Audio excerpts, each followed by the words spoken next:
evening, Placerville. Time to get to work, Mr. City Manager.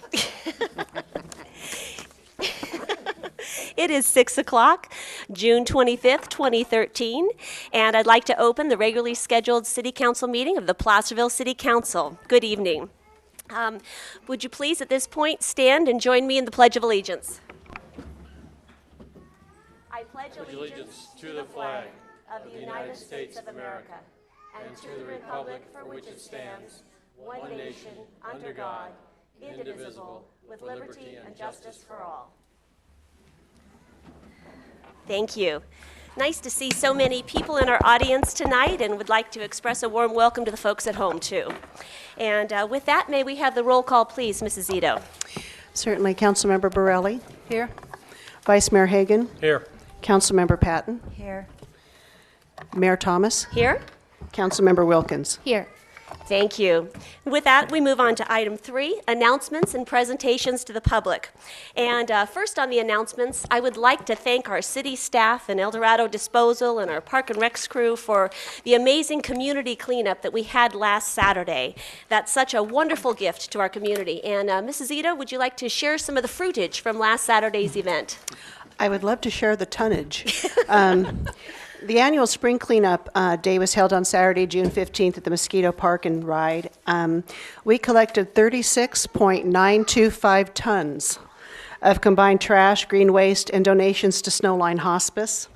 We collected over 12 tons more waste than we did at the last spring event in 2012. I wanted to give a special thanks to city employees Kelly Segura, our accounting supervisor, who has volunteered at every one of these events. To our city manager, Cleve Morris, who was there from the beginning to the end, wow, offloading trash. And Cleve also organized a lot of helpers from his church, and we had shifts of a number of young men who came and helped throughout the day.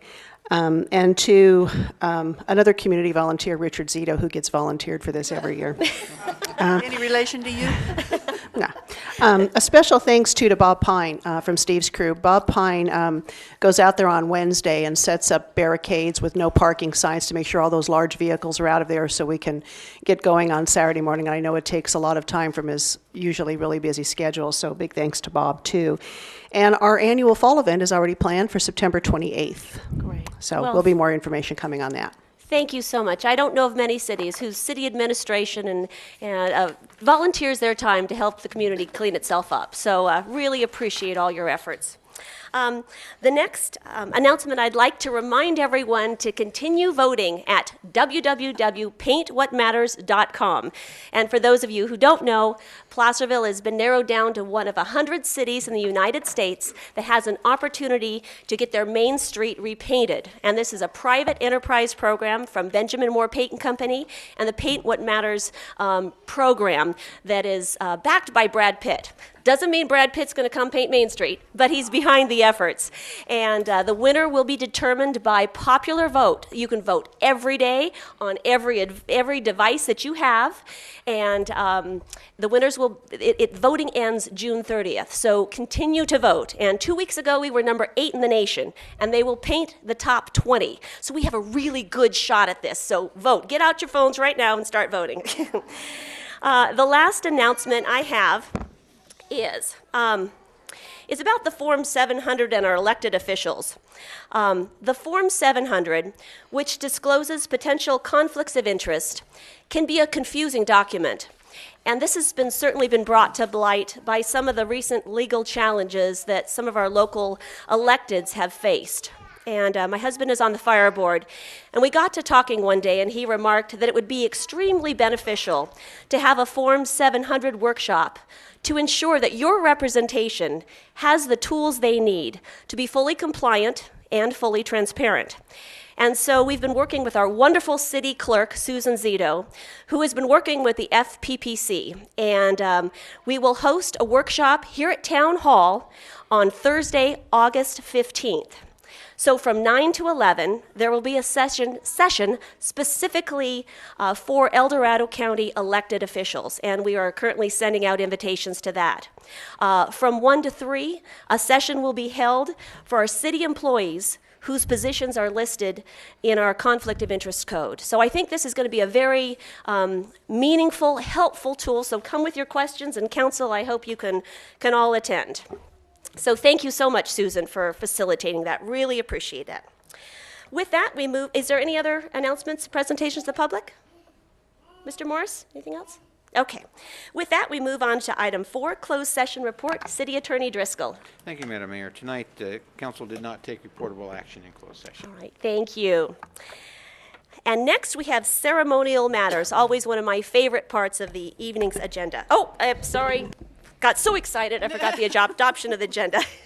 Do we have any changes to the agenda?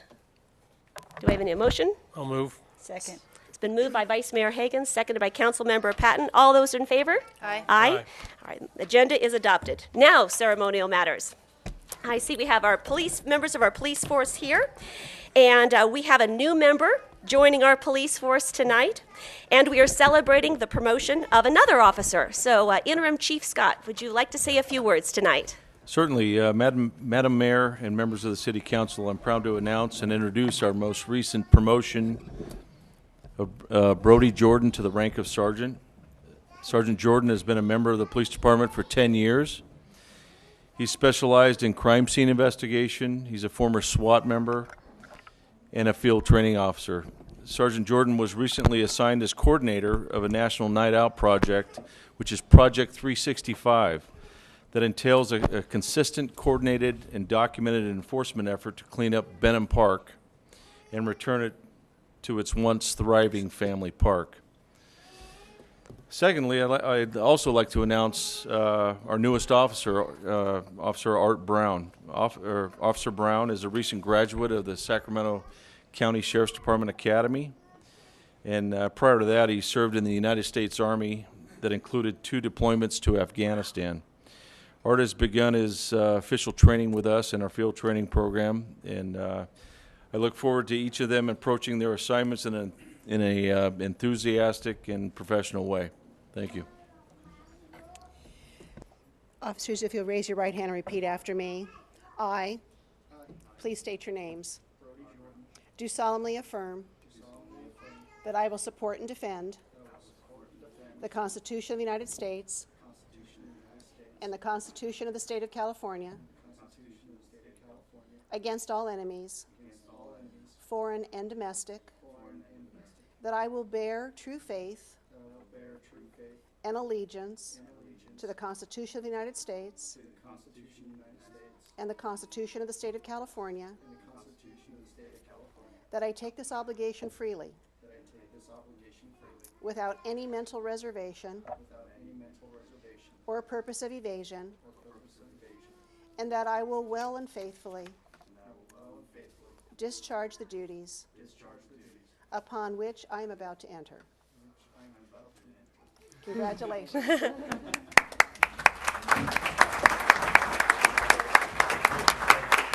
Brody, congratulations. Officer Brown, welcome. We're glad you're here.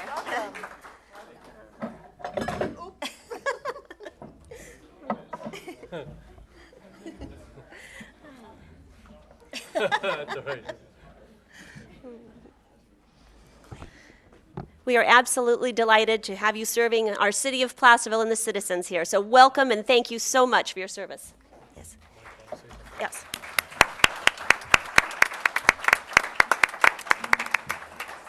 Did you have additional comments, Interim Chief Scott? No, actually, I'm done. Thank you very much. Okay. We look forward to Officer Brown joining us and Sergeant Brody Jordan with his recent promotion. Thank you. That's wonderful. Okay. All right. With that, we move on to item 6.2, the Good Samaritan Award.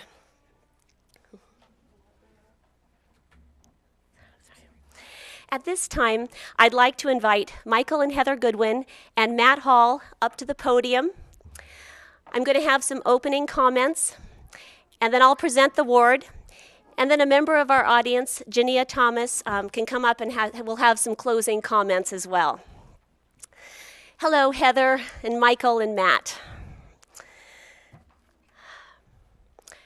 There is a young woman in our community who has a business on Placerville Drive, and she's a graduate of El Dorado High School. Pardon me, I'll wait till everyone's... Thank you for coming. Okay. This young woman and her son are alive and well because Michael and Heather and Matt decided to get involved. About a month ago, Ashley was in a solo car accident where she found herself unconscious and bleeding, her car upside down in an opposite lane of traffic, with her young son strapped in his car seat in the back. These three neighbors saw it happen, and they rushed to her aid. They stopped traffic, directed cars around her car. They called 911 and ensured that help was on its way. They got Dagan out of his car seat, and even more importantly, they took him to their home and protected him so he wasn't bothered by the frightening scene in front of him. And they stayed with Ashley until help arrived. After Ashley was life-flighted to Sutter, the paramedics on the scene remarked to you how remarkable it was that you had taken such an active part in their rescue. And I say that we see this, we're so grateful for your efforts, and yet we see this time and time again in our community. This is the kind of community we live in. We help each other. We get involved. We're good neighbors. And it makes all the difference in the world. I know it made a world of difference to Ashley's family. For Ashley is the daughter of Jania and Dennis Thomas. She's my stepdaughter. And that precious young son is our grandson. You made a tremendous difference to this family, and we thank you from the bottom of our hearts. And it is my extreme privilege to just present all three of you with a Good Samaritan Award. And just please know that your efforts had a lasting impact on this family.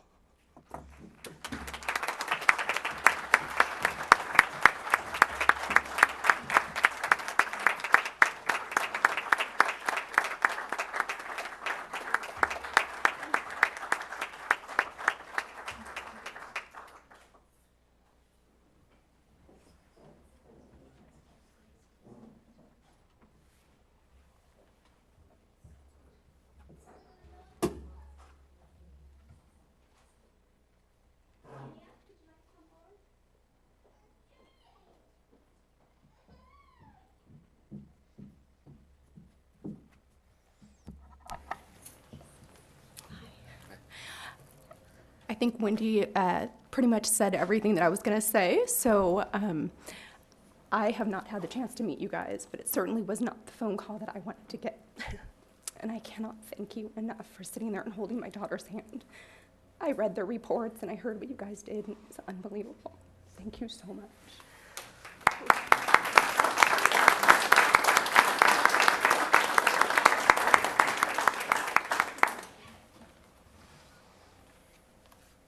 Is there anything you'd like to share?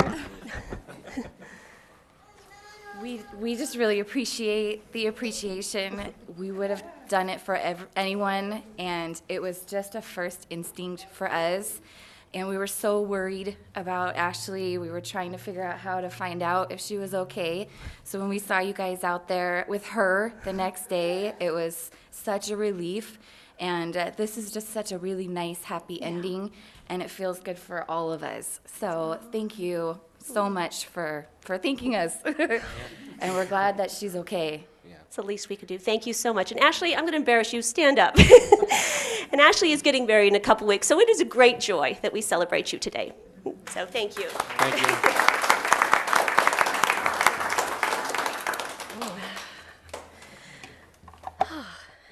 Well, from that happy occasion, we move on to public comment. First of all, is there any written communication Nothing other than I handed out a couple of emails that are in reference to the park ordinance that is on our agenda tonight, so you can look at those at that time. All right, thank you. And now we move on to oral communication. This portion of the meeting is reserved for persons wishing to address the council on any subject not on the agenda that is within the jurisdiction of the Placerville City Council. Please come forward, state your name for the record, and you have 3 minutes. So, good evening. Good evening. Sue Rodman, Placerville resident, and a person who lives downstream from the Party Way water line, which broke on Sunday. And I have to say that it was very enlightening why we need to fix it as part of Measure H. It was also, I was so impressed with our city crews. They were there as fast as anybody could possibly get there. They handled the situation to get the amount of flow shut down by over 2/3, 3/4. And then they worked on that water line until about 1 o'clock in the morning. And on 4 hours sleep, they were back on Monday morning to finish the job. And so I just wanted to celebrate the fact that we have a great crew in this city. And I think we should appreciate them. Great. Thank you. Thank you for that testimonial. Always good to hear. Congratulations to our crew. Is there anyone else wishing to address the council?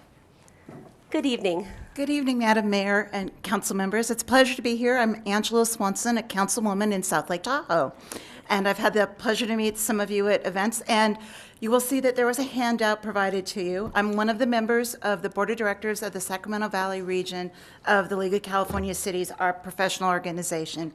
And yes, and I just handed out to you, our next regional meeting is July 19th, hoping we can see some of you all attend. I know Madam Mayor and Ms. Borelli have attended a few Institute for Local Government meetings, and I think a couple of the league meetings, but you all, like us up in Tahoe, it can be very tough to get away. Our meetings are quarterly on a Friday evening, 3 to 7.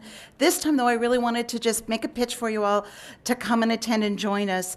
And members from our other 55 cities. We'll be talking about the PERS reforms that have happened, particularly the smoothing effect that's supposed to be easing. I know the city manager is smiling. It's not going to be as smooth as they'd like us to think over at PERS, but it is this effort to try to smooth the impact of the reforms on our pension and unfunded liabilities. And we'll also be have a representative from the Institute of Local Government sharing with us all the resources that they can bring to bear in helping to support local cities. So I just wanted to come and invite you. It really has changed and made my course as a council member much richer for being able to be involved and to find those wise souls in our fellow cities and to invite you all. And we're on our way down. There's another member and I that go. We can even carpool if you all want to come.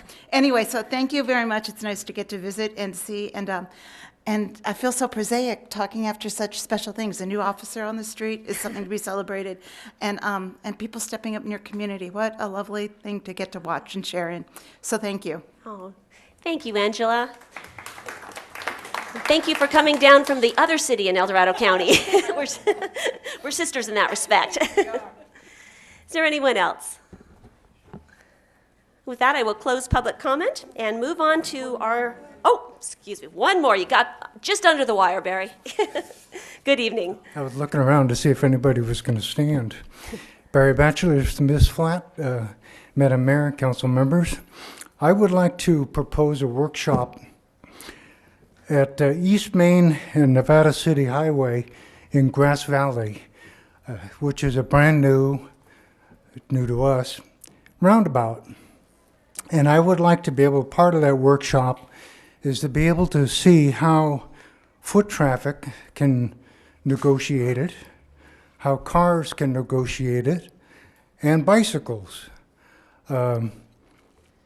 It's a real chore, my friends, and I think it's something that needs to be looked at and addressed. The Grass Valley roundabout has 3 lanes coming in and 3 lanes coming out. And that is a bundle right there. We're talking about 4 lanes coming in and 4 lanes coming out in an area that's probably half the size And I think a workshop for the people that are for or against it would be very appropriate. And it would answer a lot of questions, I believe. And it's only about, less than 2-hour drive up there, and it's another gold country town. And I think it would be appropriate to do that before we go too far into this process. Mr. I Batchelor? thank you. I have a question, Mr. Batchelor. You said 4 lanes. You meant an intersection of a No, four-way intersection. 4 lanes coming in and 4 lanes going out. We're talking about 1 lane coming in I'm off sorry. of Clay. They're not lanes. They're streets, you mean? Well, okay. I mean, because a 4-lane highway coming to a roundabout would be totally different. Okay. So I'm sorry. I'm just I- clarifying. Yeah. Maybe I used the wrong word. No problem. And then we add the bike paths in there. You know, is that going to be fun? You know, we lost a woman up in Truckee. And if you've ever been into that roundabout, it's a horrible location because if you're going eastbound on Highway 80, you're doing highway speed, hopefully less than 65. But a lot of cars do a lot more than that. And when you exit into this first exit into Truckee, it's downhill, and at the bottom of that hill is a roundabout. And it's a killer. I think that woman is the first victim myself. I thank you. Thank you, Mr. Batchelor. Good evening, Mr. Drobish. Good evening, Michael Drobish, Placerville, Planning Commissioner, but citizen tonight. I recently swung through Truckee there, and after doing half a dozen donuts through the roundabout, got out and walked it. I wanted to see the interface and watched it for about an hour to bicycles. I was about the only pedestrian. But your head needs to stay on a swivel when you're a pedestrian going through there. So I invite anyone to go up and just experience it and just see how comfortable you feel trying to be a pedestrian going through it. It's pretty similar to this location here. So the comparisons are pretty relative. Thank you, Michael. Good evening, Mr. Smith. Yes, good evening, Kirk Smith. I came up because this is a picture of the Kirk Ranch in the turn of the last century, Easter services, and the only reason the picture was taken is because you can see there was snow in Easter. And I mention that because it was the day of Placerville values when you'd never dream about going on someone else's property without asking permission. Those deeply held values in those days, and likewise you would never say no, because that was part of the values, neighbors help neighbors. So it caused us great pain 3 years ago, for the first time in a century, to put up those ugly no trespassing signs. But we got tired as we went down there in the morning to pick up our newspaper subscriptions, and we'd see litter all the time. We'd have to pick up litter that was, you know, empty beer cans, cigarette butts, and the remnants of dining banquets from fast food emporiums. All you had to do was add the dog manure, and it looked like a city park in Placerville.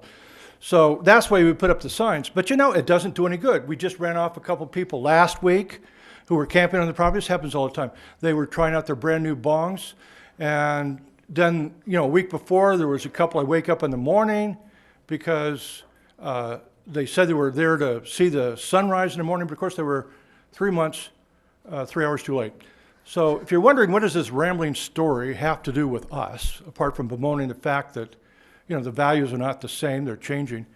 One, I'm glad to give the new police chief some more business, because we're not going to, I never, as a child growing here, had to explain what no posting meant.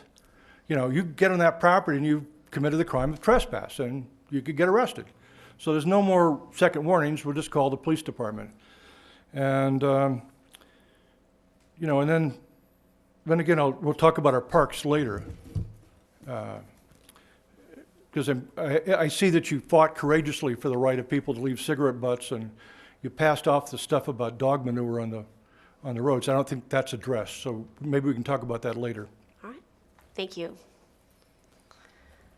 All right, with that, I will close public comment, and we move on to the consent calendar.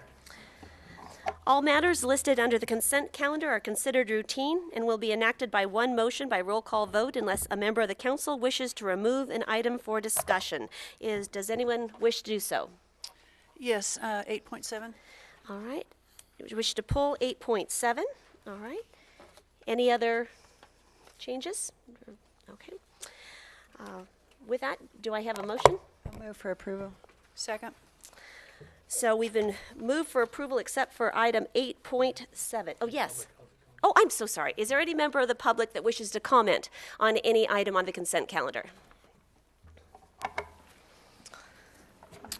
A couple of items, one of them being 8.7, so you might as well hear my comments now. They're fairly short. Okay. It looks like Doug Veerkamp is still saving the city funding by $204,000 this time. And I'm thinking, aren't we glad to have a competent local contractor on the job for us? And 8.9, I would like to make a comment. The sewer line maintenance being proactive is a great idea. Ben Franklin said an ounce of prevention is worth a pound of cure. I could say that certainly applied to the party line this weekend. But while $50,000 for 5 miles of line equates to $10,000 per mile of line, seems expensive. But when it's spread across our 3,241 sewer customers, it equates to $15.43 per customer for major sewer line maintenance. Seems like a bargain compared to the cost of just the reporting cost for sewer spills, not to mention environmental effects and the fact that spills are subject to Murphy's Law. They will happen when it's most inconvenient and cost the most overtime and stress for city maintenance personnel. I would certainly be willing to chip in my $15.43 for some preventative maintenance. The knowledge of the condition of these lines from the video recordings alone is extremely valuable for planning and prioritizing work on these main sewer lines. This is really valuable work that I think needs to be done for improving Placerville's sewer infrastructure. Thank you, Ms. Rodman. Is there anyone else that has a comment on the consent calendar? Kirk Smith, could you tell me how this works again? If we ask you to take an item off the consent calendar, then you talk about it later? We'll bring it back to the council if they wish to do that. That's what it asked that 8.7 be the subject for discussion. We've already pulled that item. Yeah, all right, thank you. All right, with that, we'll close public comment, and we have a motion on the table to approve every item on the consent calendar except item 8.7. So may we have a roll call, please? Councilmember Borelli? Aye. Vice Mayor Hagan? Aye. Councilmember Patton? Aye. Mayor Thomas? Aye. Councilmember Wilkins? Aye. All right, thank you. Consent calendar carries. All right, now we are on to our ordinances. Section 9 and item 9.1, the first reading of an ordinance amending Title 8, basically park regulations. I won't go into all the other titles. So we're back to the park regulations. And Mr. Yule, that was an amazing turnaround. We saw this at the last council meeting, and just thank you for all your efforts on this. And would you like to talk about the changes? Yes, Madam Mayor, members of council, and the audience.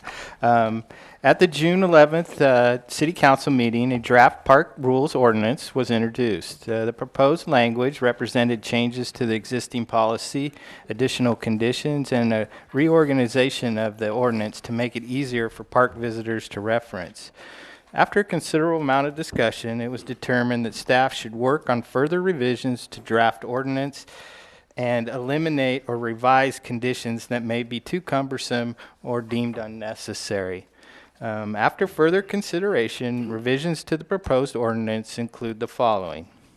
Alcoholic beverages. Language was condensed to read as follows. With the exception of Lions Park and Goldbug Park, as provided for in this section, consumption or possession of any alcoholic beverage as defined in the city code in any park is permitted only upon the issuance of a permit by the Director of Community Services, which permit shall specify and be valid for a particular date and designated area. Consumption or possession of alcoholic beverages is permitted in Lions Park and Goldbug Park in areas designated by the director, which areas shall be signed in a conspicuous manner.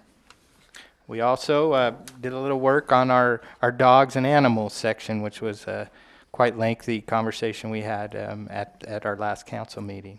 The language was condensed here again to read as follows. No person shall allow a dog or any animal in such person's charge to enter upon or remain within any park area reserved for children or any children's play apparatus area. Number 2, no person shall fail to promptly remove from any park to an inappropriate receptacle fecal matter deposited thereon by any animal in said person's charge. Number 3, any person who enters a park with any animal in that possession's charge shall not allow such animal to stray or run at large within the park, and shall comply with all other city codes.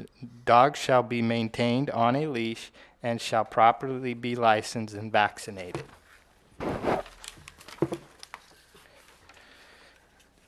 We also had a discussion at the last council meeting about the remote vehicles, and language regarding the use of the remote vehicles was just removed. We decided that that wasn't enough of an issue to put into the ordinance. We also had a discussion regarding firearms. A provision was made to allow for anyone possessing a valid California concealed weapons permit who, while utilizing a city park, can leave a firearm in a locked vehicle within the parking area.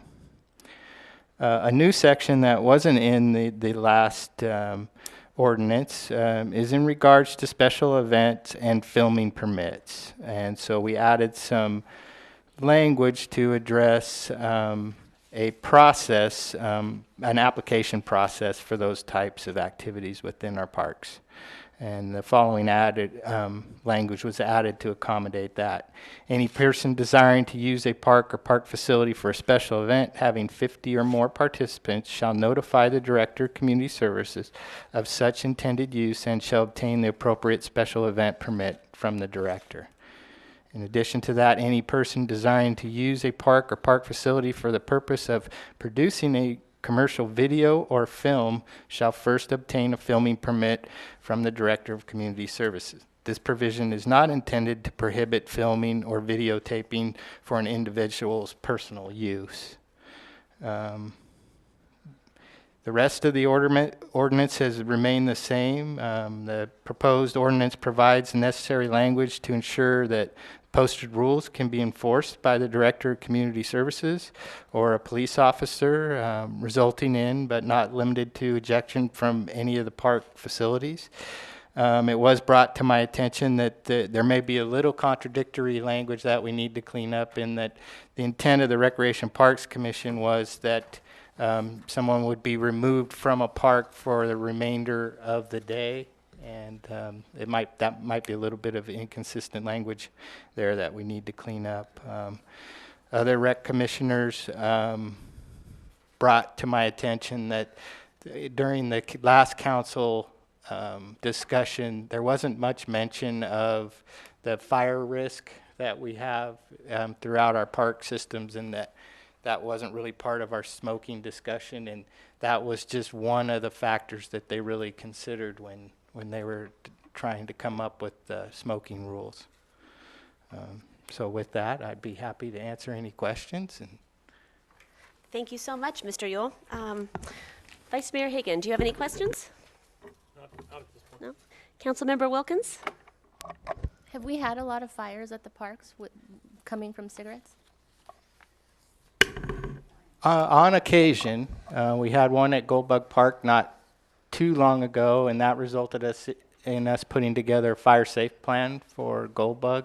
Last year, we had one on the upper field at Lions Park, a small one next to the bleachers, and then just this last weekend, we had a real small fire at City Benham Park next to the Aquatic Center. So it does happen on occasion. Any other questions? No? All right, thank you. Councilmember Borelli? Not at this time. Councilmember Patton? So as I read this right now, Steve, there's nothing in here about smoking in designated sections. Is that true? Or It remains in there. It's still, miss it? we're going to try to provide areas where we feel it's safe. Okay. Any other question? No. Okay. I do have a question, Steve, on item 10 on skateboards, roller skates, and scooters. It says that those won't be allowed except where such activity is permitted by posted signs. Where do you see that occurring? Are there specific parks, or are you going to have areas in all the parks, or? I suggest that that's still to be determined and let our Okay. Recreation and Parks Commission kind of determine where it's appropriate and where it's not. Some of the more appropriate areas, we had a long conversation at the Parks and Rec level about the bike trail and how if speed limits are adhered to, that might be a good spot. There's other parks that may not be so conducive to it, such as Rotary Park, Right. where we just spent a lot of money on, and the Rotary Club helped us put in new walkways and curbs, and so that we don't want to do any damage to those. So, but I think it would be prudent for our Recreation and Parks Commission to kind of identify those areas for you and bring back maybe a signage strategy as to how most effectively to convey whatever rules are appropriate for that specific park. Okay, that makes sense. And then one last question. In your discussions with our Park and Recs Commission, has there been any talks on establishing a dog park within the city of Placerville? Most definitely. It's been on our agenda the last 3 meetings, and there seems to be a lot of public sentiment to try to make that happen. Okay. Is there any discussion on where? That's the big challenge. There's very little flat property that's zoned for recreation within the city limits, but we're going to continue to pursue that. There is a small piece of property that some of the commissioners are interested in looking at that's associated with Caltrans, just below Kentucky Fried Chicken. So we're looking into possibilities there. And Would the lawn section of Lumsden Park be zoned correctly for that? yes. Because it seems to me that I've long thought that, we've had challenges in the past with Lumsden Park being a mecca for bad behavior, and the cure to bad behavior is lots of active good behavior. So it seems to me that could be a good location and fairly easy to accomplish with a fence. Yeah, that's the great thing about dog parks is there's not a lot of infrastructure necessary to put those type of amenities in. So that's an alternative that could be explored. All right, well, thank you. All right, with that, we will open this up for public comment, and I'm sure there's lots of good discussion to follow.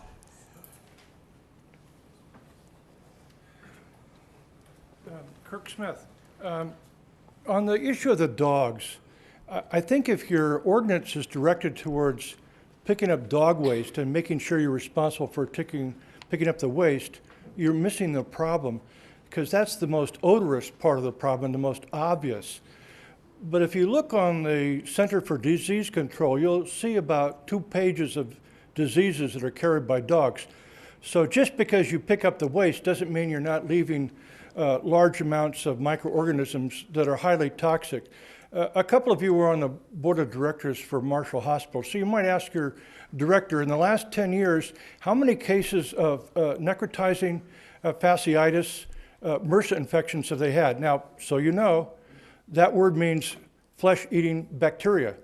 And the first word, MRSA, in plain English is an acronym, but what it means is it's Staphylococcus that's resistant to virtually all known antibiotics. And we have had cases like that at Marshall. And when you have a patient who's admitted more than once, then the staff asks, do you have a dog in the house? That's why they get reinfected. You walk around on the grounds and you get reinfected. There's a whole list of infections. There's salmonellosis, and there's things like a cat scratch fever known as bilinosis. Half the cats in the southern states are infected with it, but just like typhoid fever, remember typhoid Mary, they can be asymptomatic, and so they carry it. They carry it on to humans. Now, sure, you can tell me that those are rare, and they are. But if it ever happens to you or somebody you know, you'll say one case is too much. And yes, you can say that they can be carried by squirrels in the park and birds that fly over in the air. But what we remember from high school biology is we have immune systems, but they're not prepared to accommodate large amounts. Now, I'm not a doctor, so I suggested, nor do I play one on TV, so I was asking that you ask staff. The reason trial lawyers learn that is because it's a great way to make money by suing hospitals. And the last 10 years, our hospital at Marshall and Sutter have dramatically changed how they treat MRSA patients. They go around, you know, you can't even go around in the room as a janitor without wearing the booties, the whole garb. And the sheets get changed separately because it's highly contagious. Again, it can be transmitted by a dog. It gets reinfected because the dog feces leaves the bacterium. And then there's a whole bunch of other things I can tell you about patients up there. I just more often know about dog cases of dog bites. You can make a lot of money on a dog bite case because it's basically, when I looked them up, it's $10,000 a tooth mark. So you make more money on Doberman pinchers than you do on pit bulls that grab your leg. As John will tell you, in the years when we went to school, it was the first bite's free, which meant that once your dog bit somebody, then you weren't noticed it was a dangerous animal. That rule's gone. So you want to open up yourselves to liability problems for that or infections, I think that's what you're doing. So I'm asking you to look a lot closer than dog feces. I'm asking you to look at the microorganisms. Geralda lambda is another one that you get. I know of 2 patients who were hospitalized up there for a week or 2, and then took them weeks to months to recover. And that is from human or animal waste that's in water. So it can come from dog waste. When I was a kid down at that swimming pool in the park, there was a 4-by-4 tray about 3 inches thick with heavy amounts of chlorine. It was to disinfect your feet so you wouldn't carry it inside. But what about the kids that carry it out? Because again, children have immune impairments like older people, those with diabetes and other kinds of illnesses. So my concern is get the dogs out of there because there's no place for it. I've been in big cities where they have dog parks and one's like 15 feet by 80 feet and the dogs love it and they can tear up the turf, wonderful. But you don't need to put it where humans are who, like little kids, walk out in their bare feet. And that's when they get infected. I've seen the narcissistic infection in humans in this town. It's not pretty. And what's scary again is there are very few antibiotics that work, and if you have a problem with one, like being allergic to it, you're in big trouble. The last time we heard about one was in Atlanta, when a cheerleader started to lose one leg, then the other leg, and then an arm, or maybe it was 2 arms and then the leg. But it's serious stuff, and those are the infections that you're spreading out there. So again, customs in this town have changed. My right to swing my fist stops at the point of someone else's nose. In other words, your liberties stop where it encroaches on someone else's liberty. And your right to let a dog go out there and leave waste encroaches on the liberties of other people. It's why those people called EID will not let you let your dog into the water, because it leaves disease in drinking water. We don't like that idea. It may be millions and millions and millions of gallons, but it doesn't take much to cause a problem.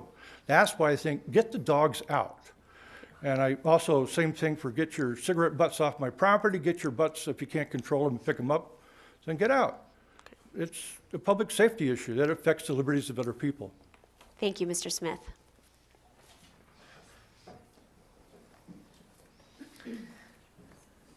Good evening, Ms. Verkamp. That is going to be an impossible act to follow, and I do not thank you, Kirk Smith. Most compelling. I have some California leash requirement documents that I would like to distribute.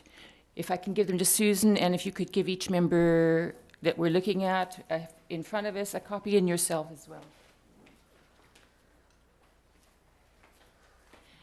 And for the time being, I feel like a walking time bomb, so I hope that we don't have somebody coming in to clean me of any residue from contact with my dog just now.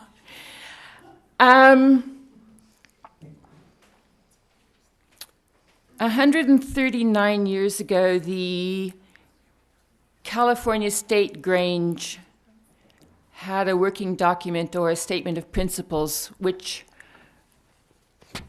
I think is, for me personally, compelling. I came across it yesterday, quite by accident. I wasn't looking for it, but it meant something to me when I spotted it. Included in that was a statement of purpose, and they said, in essentials, unity; in non-essentials, liberty; and in all things, charity. I don't know how to work this in with microorganisms because I think they're separate topics. And I acknowledge the veracity of what Kirk Smith has said. I don't know to what extent this is a problem in Placerville. It would be interesting to see health statistics. I don't personally know of anybody who's been felled by having walked in the same park where a dog had been present, but I'm certainly not excluding that possibility. But the document that I have had circulated is my own extraction, but not using my own words. These are the words that come from the documents which I have given the links to so that you can find them for yourself, so that you know I'm not making them up. In terms of leash requirements generally across the United States, the first paragraph tells you that only a few states have a comprehensive leash law, and California is not one of them. California, however, as you well know, does have dog laws. The dog laws that California has are with respect of potentially dangerous dogs. And when California defined potentially dangerous dogs, they did not take into consideration microorganisms. The first section that I've circulated it defines what a potentially dangerous dog is. Any dog which, when unprovoked on 2 separate occasions within the prior 36-month period, engages in any behavior that requires a defensive action by any person to prevent bodily injury when the person and the dog are off property of the owner or keeper of the dog. I'm not suggesting that Placerville wait till somebody's attacked. I don't think that's a standard we want, but I think it is not beyond the pale to ask ourselves what is the record of dog attacks in Placerville and in our parks in particular. I certainly endorse the sentiment that we want our dogs to be safe. I want my dog to be safe. That we want our parks to be safe. We want them to be family friendly, and we certainly want them to be hygienic. So the statute does define what a potentially dangerous dog is.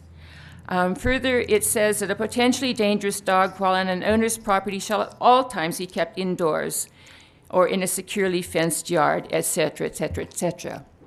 Having defined dangerous dogs as those that have attacked on X number of occasions over a specified period of times, I really would like to know what the record is in our own parks. And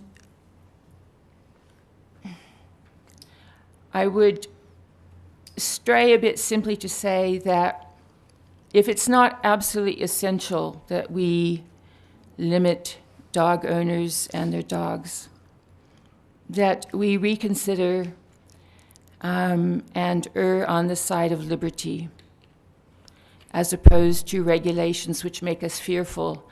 I stand before you as a confessed violator of statute. I often let my dog run off leash. I'm careful when I do that. I look to see if there are any policemen around. I look to see if there's anybody who might be offended. I look to see if we might be disrupting anything. Only recently have I looked for not so much policemen as animal control. I've always regarded both to be my friends, and I would like to remain on friendly terms, and I don't want to give our police duties which they themselves have problem enforcing. I don't mean that they're having a technical problem enforcing, because it's very easy to catch a dog walker. But if If our purpose is to keep our city family-friendly, then I don't think it's beyond the pale to consider dog owners and their care for their dogs as being part of that culture. I certainly would be prepared to sign a document the same way as I would be if I were asking to take out a gun permit. I'm prepared to sign up as a responsible dog owner who's prepared to do X, Y, and Z if my dog misbehaves or we threaten anybody. So if council has been scared into restricting us because of health reasons, I don't know what to do about that. That's a separate issue. And I don't negate that. Kirk is quite correct about the existence of these microorganisms. Excuse me, I really should carry water with me. But I would like us to stay family friendly. And as Cindy Savage said the last time we were here, we don't want to create a fearful population. We don't need to create a lot of regulations which people always have to be tattooing on their arms for fear of running afoul of the law. I don't like looking over my shoulder to see if the police are watching me. And I'm sure the police have much better things to do. The other thing I would say before I relinquish the stand is in speaking to a number of dog owners about this proposed ordinance, people have said to me that I really don't need to worry because they're not going to be looking for people like me. They're not going to be looking at Rotary Park. They're going to be looking more at Benham Park and other places. I accept that as being true, but I also am not pleading for a double standard. I object to double standards. I do not want in any way to participate in the formulation of an ordinance where I know that I may get off where others may not get off. So maybe there are other ways to solve our problems. I have no idea if this ordinance will actually deal with the problem that it sets out to deal with. I suspect that some of the bad behavior, and I don't know about that personally, but I suspect that some of the bad behavior will simply move elsewhere. And maybe that's good because it keeps our parks family friendly. But it's not going to actually solve the problem of bad behavior. Thank you. Thank you.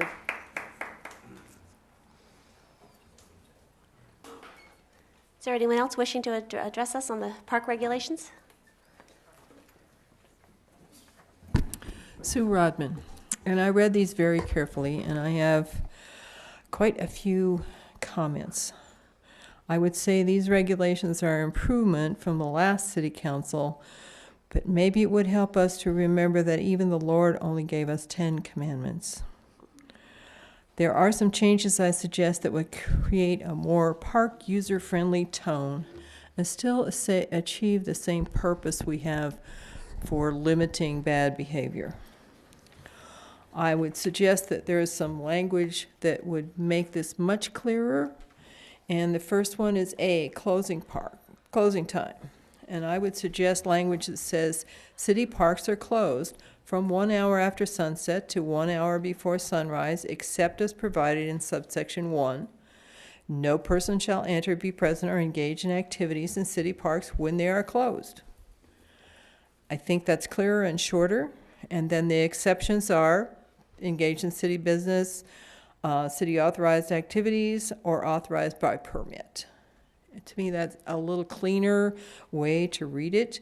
The B, smoking, I think we need to put at the very first one is to say, to prevent wildfire and for the comfort of other park users, smoking is only allowed in posted areas with appropriate trash receptacles. Smoking tobacco or any other substance is illegal and prohibited in all other areas of city parks. To me, that's clearer, shorter, to the point.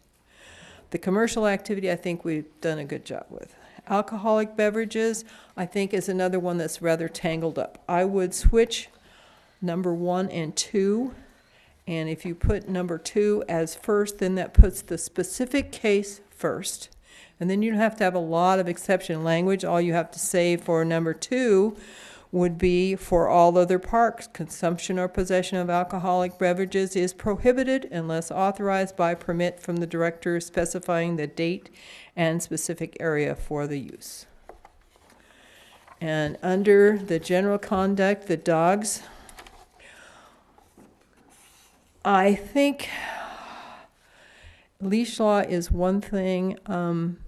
Perhaps it could be loosened up to say your dog must be under control at all times. My dog was trained to be under voice control, and I also have a shock collar for him. If he decides not to listen to my voice, he gets a little ding that says, "Hey, you're being talked to here." And that allows him a little more freedom than just being on a leash. On city streets, he's on a leash. In the parks, it would be nice if I could let him off leash, but under control at all times. And I think the B one could be changed to say, all persons in charge of any animal shall promptly remove any fecal material deposited by said animals to an appropriate trash receptacle.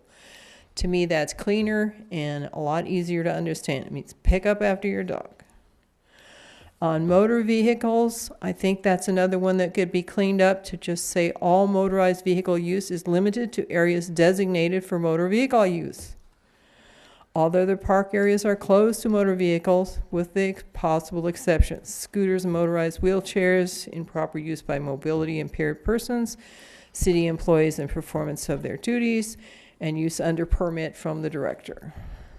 And then I skip down to number 8 on fires. I would suggest we add a liability for costs of fire suppression and damage to city property for any escaped or arson fire. I think that needs to be real clear right up there that you cause a fire, you're liable. Then skip down to number 9, bicycles. I think that could be cleaned up too and just say bicycles may be used along paved walkways, sidewalks, parking lots, or where signage indicates use is permitted. All the other park areas are prohibited from bicycle use or riding. For skateboards, rollerblades, roller skates, scooters, I would say riding or use of skateboards, rollerblades, roller skates, and scooters is allowed only in areas posted with signage to designate such use. All other areas are prohibited from these uses. To me, that's cleaner and it's easier for anybody to understand. Number 16, ejection is spelled incorrectly. And it might be cleaner to just say removal from parks and facilities. And I would recommend that section H, stating that any person removed from any park would be excluded from all city parks for whatever length of time applies, be moved up to the final sentence under section C. It's really lost by the time you get to section H. It needs to be said at the very beginning of the penalty section. You break the rules, you're out of the park, and you can't go into any other park either. And lastly, it would be helpful to identify or clarify the inclusion of the El Dorado Trail as part of the city's park systems. It seems like not always do I get the same answer as to whether that really is part of the city's park system or not. It seems to me that it's appropriate to include the trail. It is a recreation facility. But the ordinance itself doesn't really have a specific listing of all of the parks or areas that it applies to. So I'm wondering if a list of parks and recreation facilities should be added to the ordinance. And those are my comments. Well, thank you, Sue. Appreciate your diligent work on that. Good evening. My name is Matthew Applegate. I'm a resident of Placerville. A couple of points were brought up that make it a little more complicated. Dogs that have been on leash are often not trained and can be an ankle biter. And dogs that are trained to be off leash, like his advanced service dog only class, that is to say at St. Francis Church, those dogs are completely trustworthy off-leash. And there are dogs that specifically have something called leash aggression. That is, when they're on a leash, they react a certain way. And when you pull up on a dog's neck, that's in Schutzhund, a attack mode. So you have a dog and you're pulling on their leash, you're putting them in attack mode, unwittingly. And so you have a lot of dogs that are not trained, that really shouldn't even be in the park, and they're showing up because they're on leash. And yet, if you have a big giant dog walking quietly up to you and it's not on leash, you can pretty much bet that owner has fully trained that animal. What I intended to start with was I'm concerned about the enforcement issue here. It says in 16A, interferes with city employee, parks from the park by the director or his or her designee or police. And then in B, the director of community services or a police officer may exclude. And then lower, violation of any ordinance, somewhere it said, I'm sorry, that an infraction, depending on what the DA decides. I'm concerned that whoever this director of community services is, I'm not certain who that is, but if he retires, it's his desk that has this job. In other words, when he leaves, this law will still be on the books. So even if he is fully capable of handling enforcement of law, his job needs to be, or it needs to be something that is handled by the police. This issue of, or his or her designee, I'm sorry, that gives him, apparently, or whoever replaces him at some point, the right to decide any soccer mom, as far as I'm concerned, could be designated. That's not right. A police officer or an animal control officer needs to handle those laws and ordinances that are appropriate. As to dogs run at large, leash law reference, even references to ordinances by number, the harassment section, wherever that was, these are merely repeats or redundancies of laws that are already in existence. It is giving the enforcement of those laws to this gentleman or whoever replaces him or whoever he designates. That should be police officer. Otherwise, you as a city are putting yourself at risk of being sued for color of law, because any action that is done that violates the, well, let's say law, but the Constitution will be reacted to as a violation of color of law. And if this gentleman comes up to me, now I know him perhaps, and says, hey, you need to leave here, I might become offended, or perhaps not me, but some person. And instead of having the issue resolved, it will escalate because there is no awareness that this person has the job to enforce. So you have added several laws and ordinances that his desk or designee can now enforce. I do not believe that should be appropriate. I believe it should be the police officers or the animal control that do so. Oddly enough, I have a reverse from what everybody else has said on 9 and 10. Bicycles. A young boy was riding through a sidewalk and kept telling, excuse me, and he's flying through and everybody's having to get out of his way because a bunch of students were sitting on this sidewalk. Well, technically, according to your rule here, we all have to get out of his way. No. This is a great deal of language, and it really doesn't even include safety. I would replace 9 and 10 with something to the effect of bicycles, skateboards, roller skates, scooters, should be used in a manner that will not damage property, people, or animals. Period.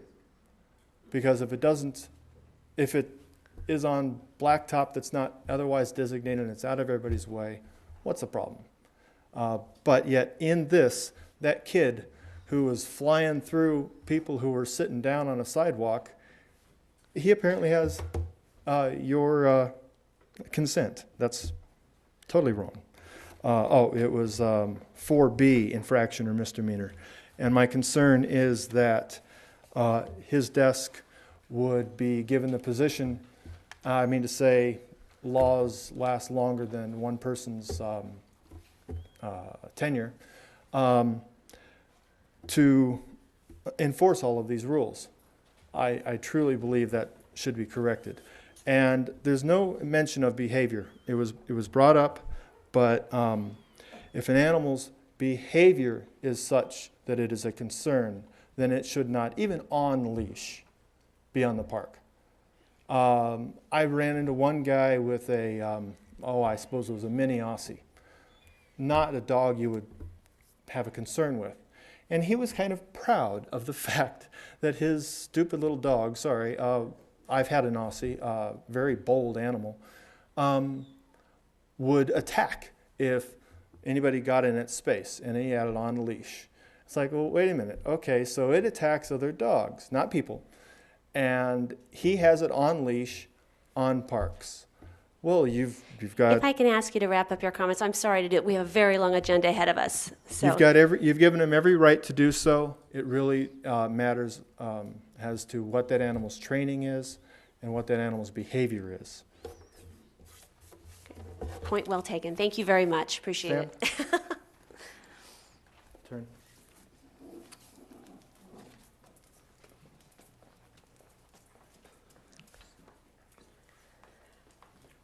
Good evening. Good evening, Madam Mayor and council members, staff. I'm Cindy Savage. I didn't think I'd get to be here tonight, but I thought I'd share something that I haven't shared with each of you personally, and it's a good story. It's a story of why I think that our parks, I understand dog parks being a nice thing, and that's good. I'll probably never take my dog to a park because she's not going to be around much longer, but I just wanted to repeat a story that I heard this week about a dog, an older woman who was a dog walker who went to Rotary Park with her dog.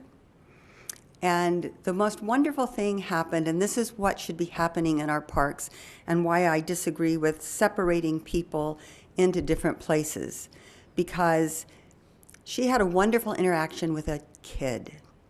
And this older woman and this young boy struck up a relationship that was meaningful and purposeful, and it was just a lovely story. And she actually takes her dog to meet this young man who's involved in, I guess his brother's involved in baseball. And it's a story of how our community comes together, and that's what our parks are all about. And I hate to see it separated out when what we need is just to make sure that the people that use our parks are doing it responsibly. It's not something you can put rules on. We've heard all of these stories about, all kinds of dogs. Well, next week, maybe we should talk about the cats in my backyard. You talk about fecal matter and all that. So I just wanted to relay that story to you because it's a good story of what our parks are made for. And I hate to see us regulate people out of the parks, especially responsible dog owners who actually help keep our parks a safe place and a controlled place. And these people obviously know what's going on. So please consider that when you make decisions regarding the regulations. And thank you for paying attention. Thank you. Thank you, Ms. Savage.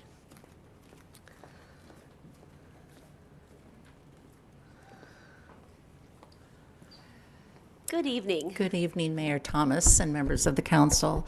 I watched this meeting on TV last time it was on, and the same people are talking tonight. I'm sorry that there aren't people from the softball organization or from Little League that are here to tell you their experiences, because I think it's more than just an individual and their dog. And I think my feeling is, and I like dogs. Right now I don't have any. I would not take my dog to the park. Our son has a dog. Our other son has 2 dogs, and we enjoy them at the house. If there's a dog park, that's a different story. I heard conflicting information tonight about whether dogs should be on leashes or not on leashes. I wouldn't want to be at a park where there were lots of dogs off leash. I think there needs to be a leash law. And my feeling, for the benefit of everybody, not just those of us in this room tonight, is that dogs should not be allowed in our parks. I think if you heard a little more from the people that try to play softball up at Lions Park. The dogs go out in the morning before people go to work, and they take their dogs out there and just let them run, and there might be gophers in the grass, and maybe that's why the dogs dig. And then it's true about softball players and stepping in dog feces, I guess you call it, and stepping in holes that are caused by dogs. It's really hard to say, well, your dog can go in the park, but your dog can't because it's not well behaved. It's not a dog park, and not everybody likes dogs, and some people are afraid of dogs. And when they go to the park, it really should be for people, is my opinion. Mr. Smith talked about people not even obeying rules on private property. I'm not sure how you can say dogs don't have to be on leashes or dogs can be on parks, and then people's dogs don't behave, and it's a problem for others. Cigarette smoking in the parks, I think part of the problem was in Benham Park about smoking marijuana, and I'm not sure how allowing smoking in parks is going to solve that problem. If you have a certain spot where people can smoke, I'm not sure that's going to solve the problem that we have, and maybe not smoking in parks is a good idea. There's a lot of people to consider whose interests and concerns and whose freedoms are taken away when people think only about themselves. And Mr. Smith said something about public safety affects the liberty of others, and that's absolutely true. I think you need to get more information from other people who use the parks. I think you need to get more information from people who use Rotary Park and people who use Lions Park. Some of the people that are speaking are people that happen to look at the agendas online and see what's happening, but there's a lot of people out there that this would affect, and I don't know how you're going to find out what other people in this community think. Kids do run in the park barefooted. They should be able to. And dogs ruin grass. Female dogs, when they pee, the grass could die in that spot. And I know that the Little League Association, in years past anyway, has put a lot of money into Rotary Park, and so has the Rotary Club. And I think it's your responsibility to make sure that it stays right and that everybody's liberties are considered. Thank you. Thank you, Kathy. Good evening, Michael. Good evening. I see your agenda for tonight. You guys, it's going to be a late night. Just possible consideration of extending park hours to an hour, maybe 2 hours past sunset, especially, or even winter and summer hours. It just seems like it's a little too short. Thanks. Thank you. All right, with that, thank you, everyone. Oh, hello, Mr. Price. Hello. Yeah, I'll make this fairly quick. It's very interesting listening to all this tonight, but I would like to say that I think part of the problem is that in the discussion on the first page on this, it said that stemming from a community chat discussion that took place on July 11th. That was never publicly announced that there was going to be a discussion on the parks on that day. It was an add-on of about 15 minutes, I believe, Wendy, you may have said, well, we're just going to throw this in. It was a chat on community, so this was part of our community. Yeah, but it was never on the agenda as one of the subjects. It's a broad So everybody subject. was really surprised. And I think that's part of the problem is we're trying to make a major decision here. And I heard Kathy Lishman say that, I wish these people were here or other people were here. Well, it started out like that. Nobody in the community was informed that there was going to be a discussion on park rules. And so now we've just kind of taken a little bit of what we had talked about with people that were there for other issues that were on the agenda. And so the whole community didn't really get to participate. And that may be why there is people that aren't being heard here. So with that said, what I'd like to say is that, we have 6 pages of rules and regulations, which is quite a bit. And, that's going to take up like a 4x8 sheet piece of plywood probably. So when people get to the park, they're probably going to be dark before they get done reading it, which is a possibility. It's not really a smart remark. But so that's something to consider, is that maybe we've gone overboard on this, and not everything needs to be addressed here. Kurt Smith brought up an interesting point that I'd never even considered. I live on Pleasant Street. We have a new park, and I don't think I've ever seen a dog owner come there and leave their dog on a leash. It's just the way people want to play with their dogs. I mean, they expect that they'd be able to take their dog off a leash and let them run around. It's a big grass lawn area. So, that's about all I really want to say. I know you're trying to do a good job here, and I know everyone is really trying to do the right thing, but I think this needs some more consideration before we move forward on this. I would like to say 2 other things, though. I totally agree with whoever brought up the thing about the police power. I don't think that should be put into the hands of the staff. They're not trained to do it. We have trained law enforcement to handle that type of item. And the other thing would be cigarettes. I think that a smoking section should definitely be incorporated. And I think I heard Steve say we're going to try to provide an area. Well, that try to provide doesn't mean anything. So either you're going to provide an area or you're not going to. And that's basically what I'd like to say. I just hope this council would reconsider voting on this tonight and possibly have another chat meeting with the community, invite them to talk about this specific thing, because parks are about freedom and they're not about coming and reading these rules and regulations to be able to go out there. Thank you. Thank you. With that, I will close the public comment and bring it back to the council for discussion and direction. City Manager Morris. Mayor, could I mention just a couple of things? Please. I wanted to make sure that I mentioned there were 2 documents handed out to you tonight, 2 emails, one from Jackie No, who is a member of our Recreation and Parks Commission, and the other one was from Cindy Savage, who was here earlier and spoke, but I want to make sure you had those.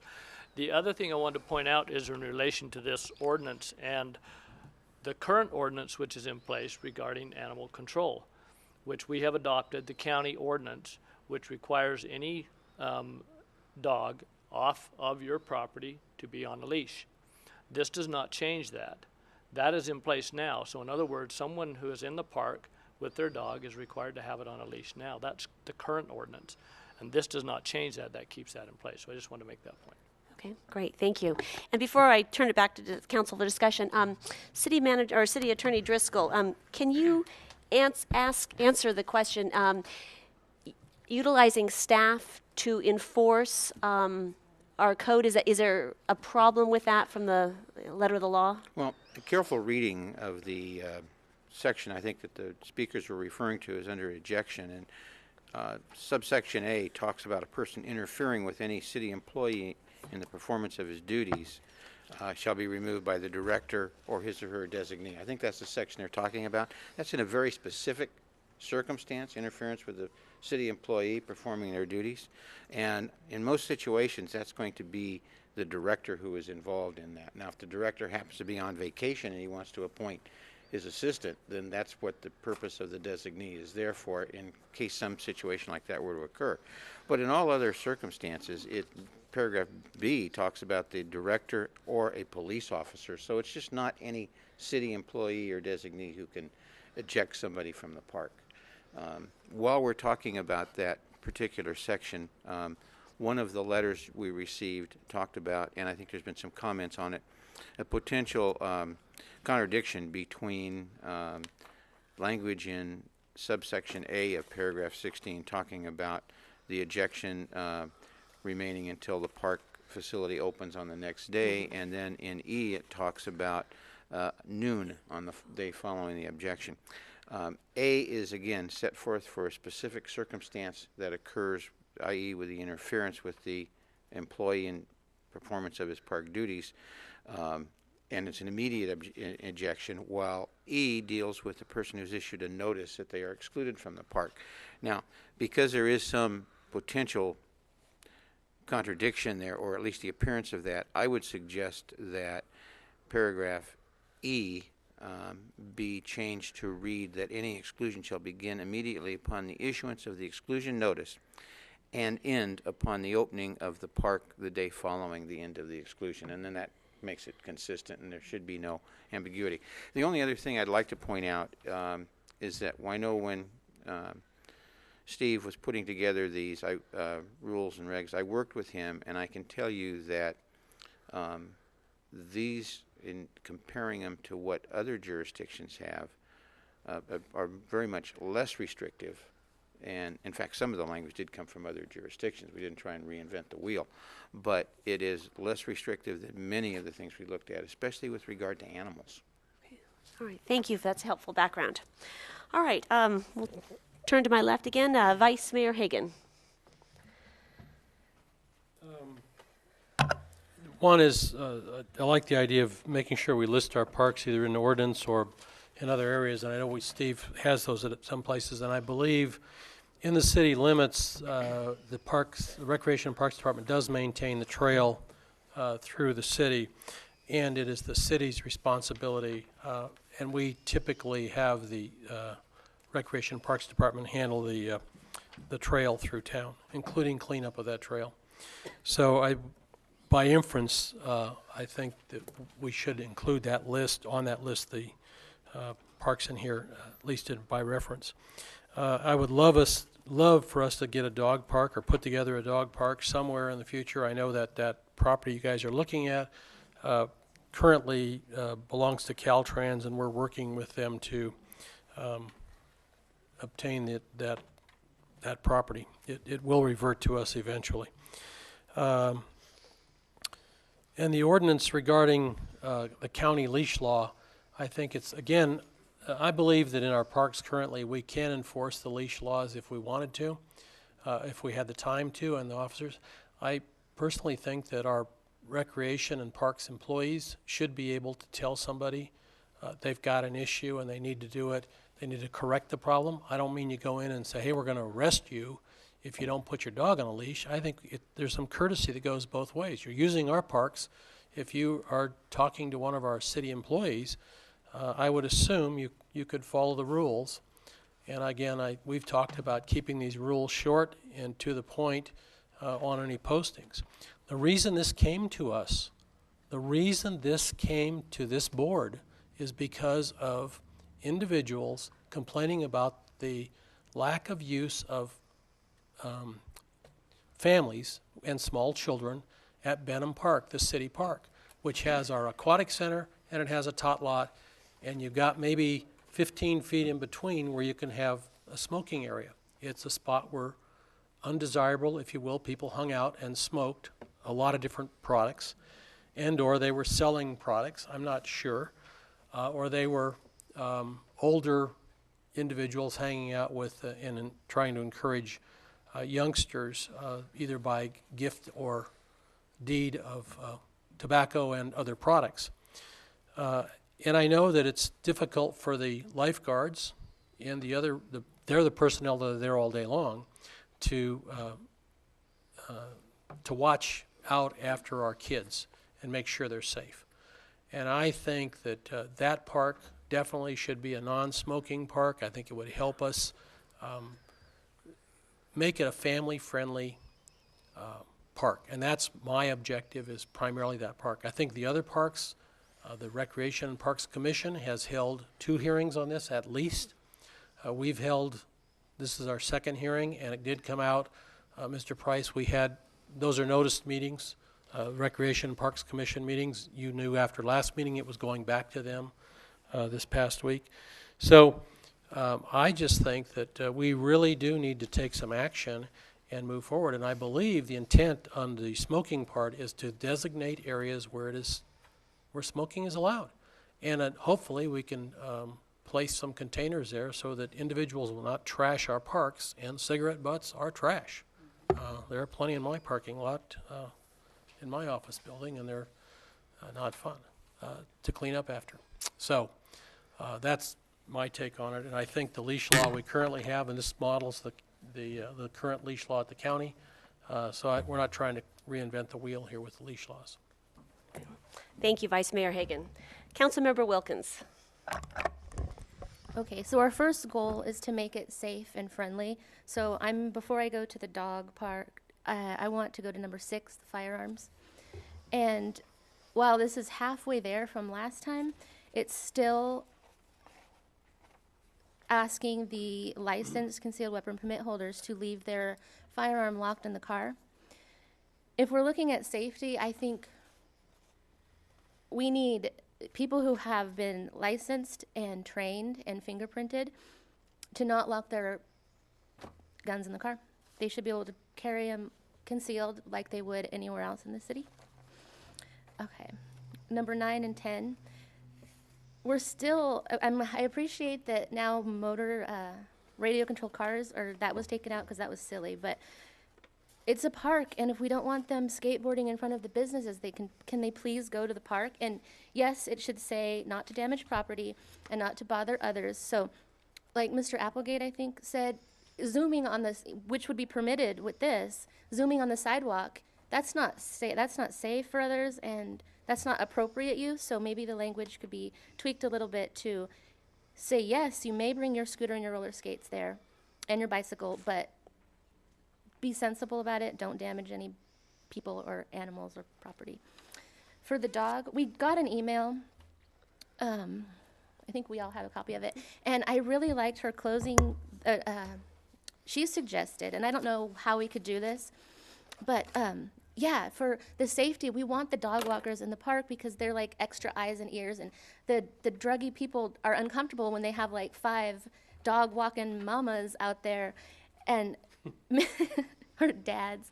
But she had a suggestion that maybe for after hours, because some people are wanting to use the parks after hours, if we could have some kind of permit for vaccinated dogs and their responsible owners to be able to use the park after hours in the dark, maybe have a special tag on the dog so that they know that they are allowed to be there after dark. Also, I understand there are other ways to control a dog besides a leash with the zappers and voice commands. So maybe it should say, well, it does say out of the person's control to run. If we just take away the last sentence of that, so that specifically mentions the leash, because it up until that point it sounds reasonable. It says animal in person's charge cannot stray or run at large in the park and shall comply with the city code. Okay, and if you can do it with a zapper, do it with a zapper. That's it. All right, thank you very much. Councilmember Borelli. Yes. I totally agree with Carl about Benham Park. I think smoking should totally be banned at that park. I'm having a real hard time with the dog issue because our city attorney has told us that it is the law that dogs have to be on a leash. So I don't know how can we say they don't have to be. I think that's something we're going to need to work out, find out. I disagree with Tricia about the firearms. I don't think whether a person has a permit or not that they should be allowed in the parks. The bicycles and skateboards, I'm having a problem with that too, that it says that no person shall ride or use a bicycle through or within the park facility except along paved walkways, sidewalks, etc. I don't think they should be allowed. We have an ordinance downtown here and we have signs all up and down the streets. I have them out at my building. Sidewalks are for people to walk on and not have to be dodging bicycles and skateboards. So maybe I'm misreading this, but I don't think they should be allowed. We have a beautiful skate park that's gone through all kinds of stuff, and if anybody wants to do those activities, they can go out there, I think.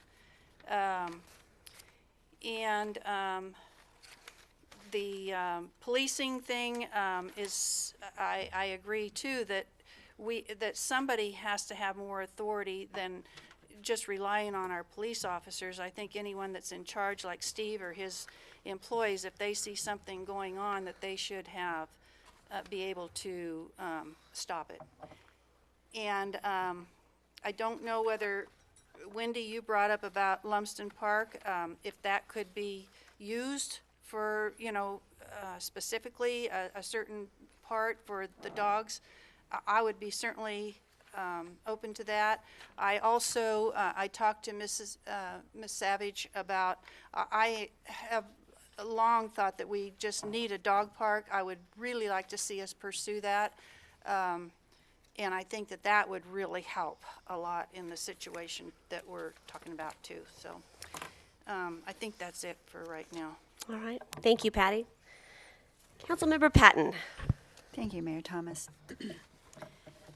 This is a loaded ordinance, if you will. I mean, it's better than what it was, but the smoke, I'll just start, let's go right down the list. Smoking section, if we're going to have that in the ordinance, it needs to say with appropriate receptacles. It can't just say in that specific area. We have to make a commitment to the community that the city will provide appropriate receptacles. I agreed with Sue Rodman on changing of the wording of the alcoholic beverage and putting item 2 in front of item 1. I thought that was much clearer. The part about dogs and animals, if our goal, it seemed like our goal at the very beginning was to correct behavior at Benham Park. It didn't seem, I don't know, it just all of a sudden morphed into this huge onerous ordinance. And now we have exclusion of dogs, which in my world, and I don't even own a dog, dogs are family friendly. And now we have them being excluded from the places where we want to encourage children and old people and young people and everybody in between. And yet we want to keep the dogs out. So I'm having a hard time with that. If I agree with, I thought Tricia's idea was maybe worth looking into, where either before or after or during times when there's no permitted activity, as in, let's use Rotary Park for an example, or Lions.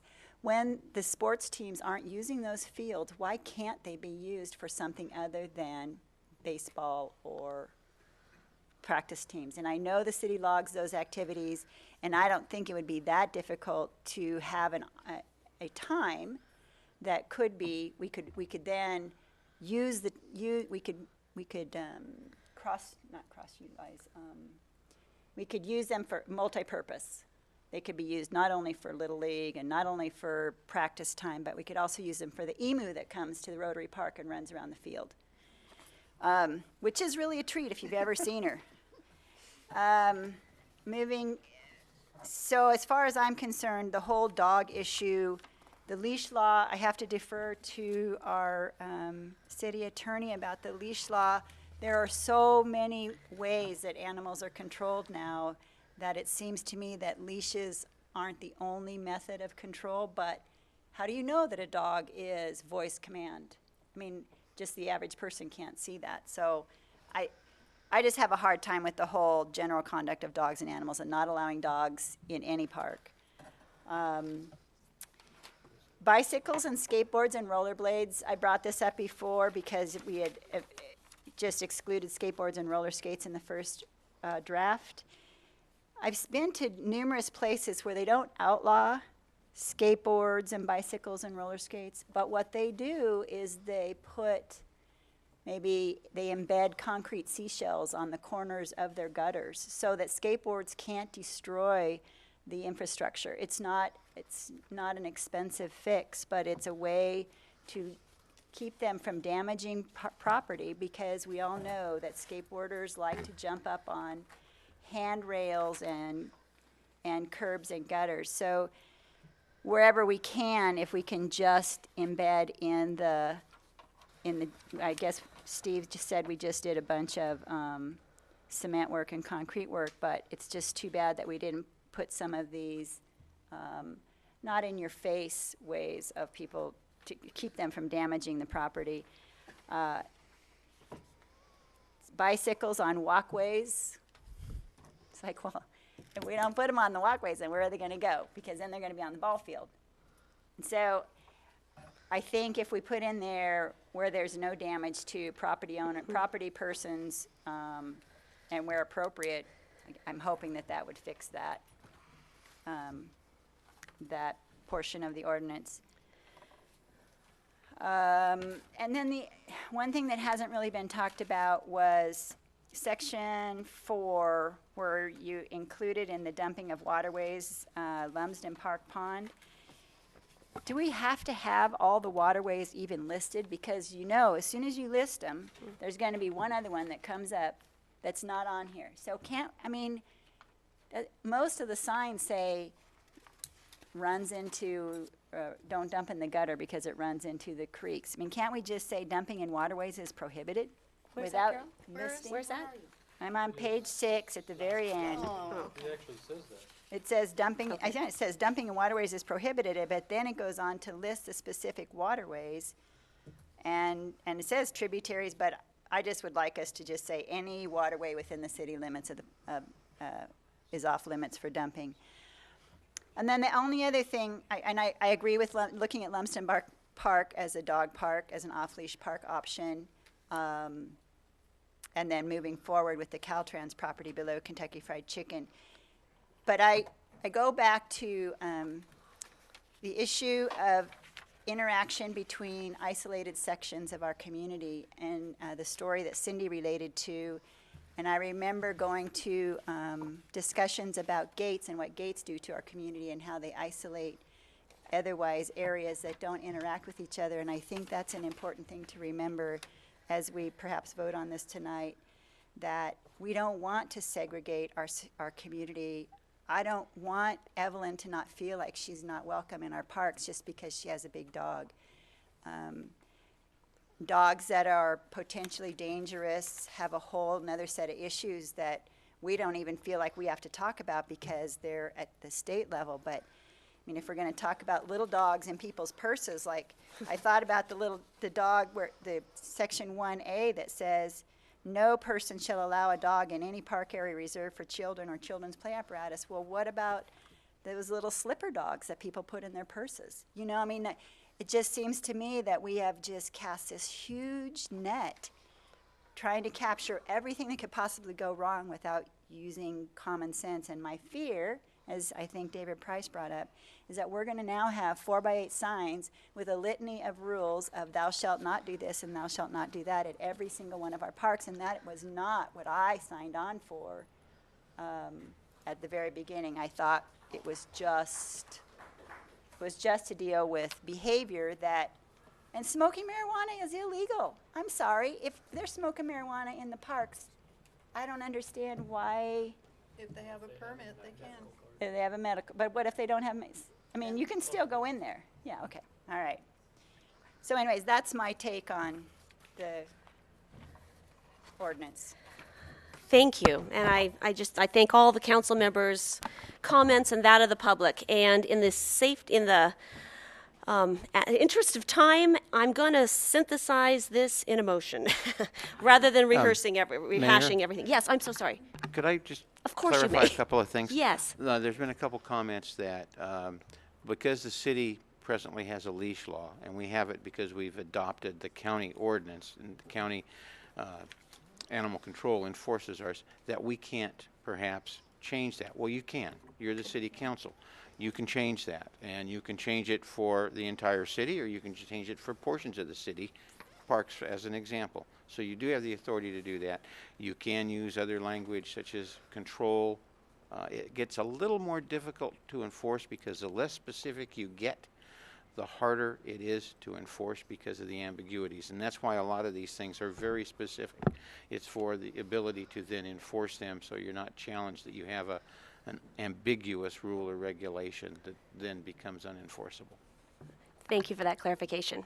All right, I move that we waive the first reading of and introduce the attached ordinance of the City Council with all the various amending titles with the following provisions. I'd like to see that we add a list of the parks and the El Dorado Trail to the top of the ordinance. I move that we take off item 1A under the section on dogs and animals for the sake of, let's let the dog control rule apply to that. What if you have your dog with you and your children are playing? So let's take off item 1A.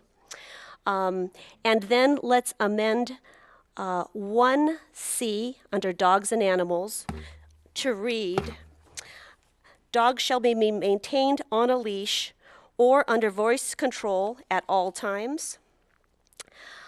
I move that we make Benham Park a no-smoking park for the sake of all the family activities that occur there at both ends of the park. I move that we amend section 1C, oh yeah, I already said that, to under voice control of all times. I move that we amend item 10 under bikes and skateboards to read in a manner that does not damage property, people, or animals. I move that under the smoking rule, we add with appropriate receptacles. I move that under alcoholic beverages, item 2 be moved in part of 1 for clarity.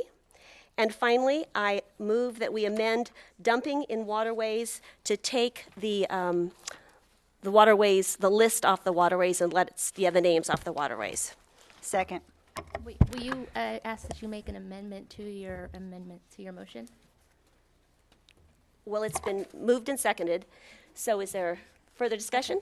Well, what I was going to ask you was to take away the last sentence on number 6, who, while utilizing the park, leaves firearmed and locked vehicle within the park area. I am not going to include that in my motion. Yes. Can I yes. comment on the last part, on the waterways? Yes. That, all we did was add Lumsden Park to an existing ordinance that names Hangtown Creek and Cedar Ravine Creek. Unless we have a definition of waterways, we get into the discussion of what do we mean by waterways. Okay. So without an ordinance defining waterways per se, that might be very difficult to enforce. Okay, so. I don't think there is. I don't know. Is there, do you know, Nate? I know we have it with respect, to our sewer system and different things like that, but this is under the litter section of the code, and I don't believe I saw a definition of waterways. They were just specified in that particular ordinance. So this has gotten pretty convoluted. So where do we go from here if Well, it's your advice to leave that on? I would advise that we leave that particular one alone for now. And Okay, I amend my motion I'll amend the second. to reflect that. So it has been moved and seconded. I'd like to add or amend, if with the permission of the makers of the motion, I'd like to recommend that we, John had put out a word under E on Yes. 16E. Yes. First of all, 16, I think ejection is probably, I'll go by somebody else, that it may be spelled wrong. So let's just put removal from park instead of the word ejection. And then under E of that same item, it should be upon the following day. I will amend my motion to include those 2 items. And I'll second. Okay. So it has been moved and seconded. Got that, staff? All those in favor of the motion on the table, say aye. Aye. Aye. Opposed? No. Okay, motion carries. Thank you, everyone, for helping us think through this. All right. With that, we move on to our public hearings. And item 10.1, where we waive the second reading of an ordinance amending text amendments to the city's zoning ordinance. And this is a fairly routine item, I believe. And so, Mr. Painter, good evening. Yes, good evening, council members. This item came before you back on May 28th, where the council introduced and waived the first reading. And the ordinance is now numbered 1654. And what this amendment would do would amend for clarity, consistency with the zoning ordinance, to correct typographical errors, and to add definitions that are consistent with state law. This item was brought before the Planning Commission back in May as well, and they did forward their recommendation that the city adopt the ordinance. Staff tonight is asking that you waive the second reading and by vote adopt the ordinance. And that concludes my staff report. Thank you very much. Perfect. Is there any questions from council on that? Efficient report. Love it. All right. With that, we will open the public hearing on this controversial item. With that, we will close the public hearing on this non-controversial item and bring it back to the council for direction, discussion, Mayor, and I action. would make a motion that we waive the second reading of an ordinance amending Title 10. Do you want me to read the whole thing? No. Okay. Et cetera, et cetera. Fabulous. It's been moved and seconded. And all those in favor signify by saying, oh, yes, City Attorney Driscoll. I said. Oh, I'm sorry. So sorry. We were moving along here. All right. It's been moved by Councilmember Borelli and seconded by Councilmember Patton. All those in favor signify by saying aye. Aye. Aye. Motion carries. Fabulous. Next, we move on to item 10.2, Ridge at Orchard Hill Subdivision. Mr. Painter. Yes, me again. This project is requested, well, the request is by Tom Graff of Arc Development Corporation. They are the developer of the Ridge at Orchard Hill subdivision, and they would like to amend what's called the development plan, which was adopted by council back in the early 2000s for the Ridge at Orchard Hill subdivision. And what that did is it formally required that single-family construction with two-car garages be built on each available residential lot when such time construction were to occur. The developer has developed, I think, a total of 8 homes within that subdivision. And in fact, their subdivision is one of the few that's actively being constructed upon. So the city's really excited about that. This request would amend the development plan to allow as an option for potential, this is basically for their marketing, to allow an option for purchasers of lots and the ability to build either a one-car or two-car garage. Mr. Graff is in the audience this evening, and the Planning Commission did hear this request back in May, and they recommended that City Council adopt by minute order the requested change. And that concludes my staff report. There are graphics and other illustrations that are part of your packet. They're also on the wall behind you, and I'll conclude. Great. Thank you very much. Does council have any questions for staff at this point or for the developer? I had a question. It indicated that it would allow for larger homes on small lots. And I would contend that if you want a larger home, wouldn't you want a larger garage? So I just found a little bit curious, that particular thing.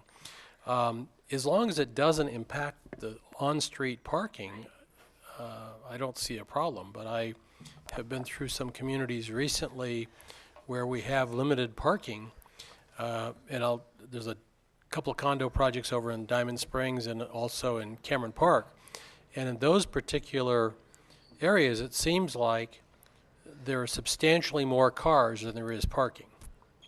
So is there any thought to adding guest parking areas, or is it just going to be parking on one side of the street? And I can't recall on this particular subdivision map if it only allows parking on one side. Yeah, I believe parking is permitted on Winesap Circle, which is the main. On two sides or on both sides? Or do you recall? I think one side, the side containing the sidewalk. Okay. Which I believe has a vertical curb. The proposal tonight is not to amend other elements of the development plan. What the city staff will ensure whenever a new home is constructed there, they are still required by city code to provide 2 parking stalls. Okay. And it's typically found where they will build a, their access driveway will be such width to accommodate those 2 cars. Okay. Now, they may still want to park a vehicle inside their 1 or 2 car garage, but we will ensure that at a minimum, there will be 2 parking stalls required and inspected at final. Okay. Yeah. Great. Good question, Vice Mayor Hagan. Any other questions? Yes, Councilmember Patton. Andrew, you said it has a vertical curb on one side, or is it a rolled curb on the other side? I believe so, yes. And on the rolled curb side is no parking? Because my experience has been it's the rolled curbs where people park. Yeah, perhaps I'm speaking out of turn. There are some streets that have restricted parking, and I'm sorry, I don't have the full development plan in front of me. But Because I had that same concern that Carl said. It was like, okay, well, if you do that, they're still going to have their 2.5 cars. Now they have a bigger house. And yeah, less garage space. I think when I hear from Mr. Graff, he's been approached by potential buyers of property, and they would like an option for a larger home. Right. In exchange for perhaps a reduced garage size. I don't want to speak for him, but because he is in the audience this evening, but I believe he's been approached by clients who may not have more than one car. Maybe they are single people. What I would advocate to him, and I did so this afternoon when I had a chance to speak to him, is that if this change were to occur and a single car garage were to be constructed, my advice to him would be to still lay out the property such that should a future owner or the family get larger, perhaps they would want to have a larger garage at that time. And so perhaps the lot could maybe, and the placement of structures on it could be such that maybe that 2-car garage could still be built at some time in the future and meet setback requirements. Okay. At this point, why don't we invite Mr. Graff up here to address this so we're not having a theoretical discussion. Good evening. Good evening, Mr. Graff. Good evening. Thank you. Oh, What? so I would just, if you wanted to address this issue on some of the concerns that you've heard tonight, or some of the. Well, it's like Andrew said, that, we've had some potential clients, and most of our clients are, I don't want to say elderly, but seniors. Okay. And a lot of people up there already, they have just one car. Okay. And there have been other people that have approached us that they've just asked the question, is a single car garage possible? Because these are small lots, average 50 foot wide, about 100 foot deep. And so trying to get the way that they're constructed is all the garages have to be pretty much in front of the house, because you don't have the width to put a 2-car garage next to a house. Now you're in the setbacks. So you're restricting the amount of room you have for the house. So if you can do a single car garage, it will allow you to put it on the side instead of in the front, so the house can be deeper. It just allows more living space, Right. which from what we've heard from most of the people is they're more concerned with living space than the garages. Okay, good. And can you answer the question on parking on the street? Is it just on one side of the Parking is street? just on one side. Okay, great. That's helpful. Mm-hmm. All right, great. Thank you very much. And the neighborhood sure is attractive and would be a nice benefit to our community. Appreciate that.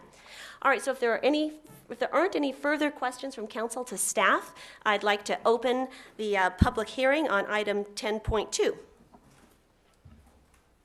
All right, seeing that, I will close the public hearing. Oh, no, oh. Hello, Sue. I would think that if we have customers who are already requesting this, that why not? Let's build in some flexibility here so that we can have nice developments in our city. Sounds good, thank you. Could I ask a question? Wait, let me close the public hearing Oh, at I'm this sorry. point. All right, now you may. Councilmember Burley. You were talking about Carl brought it up too, about the parking. I've noticed, especially because I come down Spring Street a lot, that, because there's no parking there, people are parking in their yards. Do we have some kind of an ordinance that doesn't allow that, or does it have to be like a specific subdivision like this, what's already been approved, et cetera? To my knowledge, we have no comprehensive ordinance that would restrict the parking of vehicles other than in a driveway. City staff, at one point, former Director Calfee did start that process and actually it went to a planning commission workshop. It kind of stymied there. So, and I don't have the language of that in front of me, but yes, some subdivisions that have gone through a plan development overlay do have more restrictive procedures than in other parts of town. For instance, the Spring Street area, which is obviously an older section of the city, which wouldn't have those restrictions. Yes, I'm aware of that. People parking in their yards, I see it quite often on Spring Street between Coloma and US 50, probably the same location you're referring to. It seems like it's just gotten really bad Yeah. lately. And there's, you know, I don't know, That's perhaps something that staff can something bring we back need to to you. look into. Yeah. Thank you. Is there any other comment on this item before us? No? All right, do I hear a motion? I'll make a motion that we recommend with city plat, or that we conduct a public hearing, receive comment, and approve by minute order the planning commission recommended changes. Second? It's been moved by Councilmember Patton and seconded by Councilmember Borelli. All those in favor, say aye. Aye. Aye. All opposed? Motion carries. All right.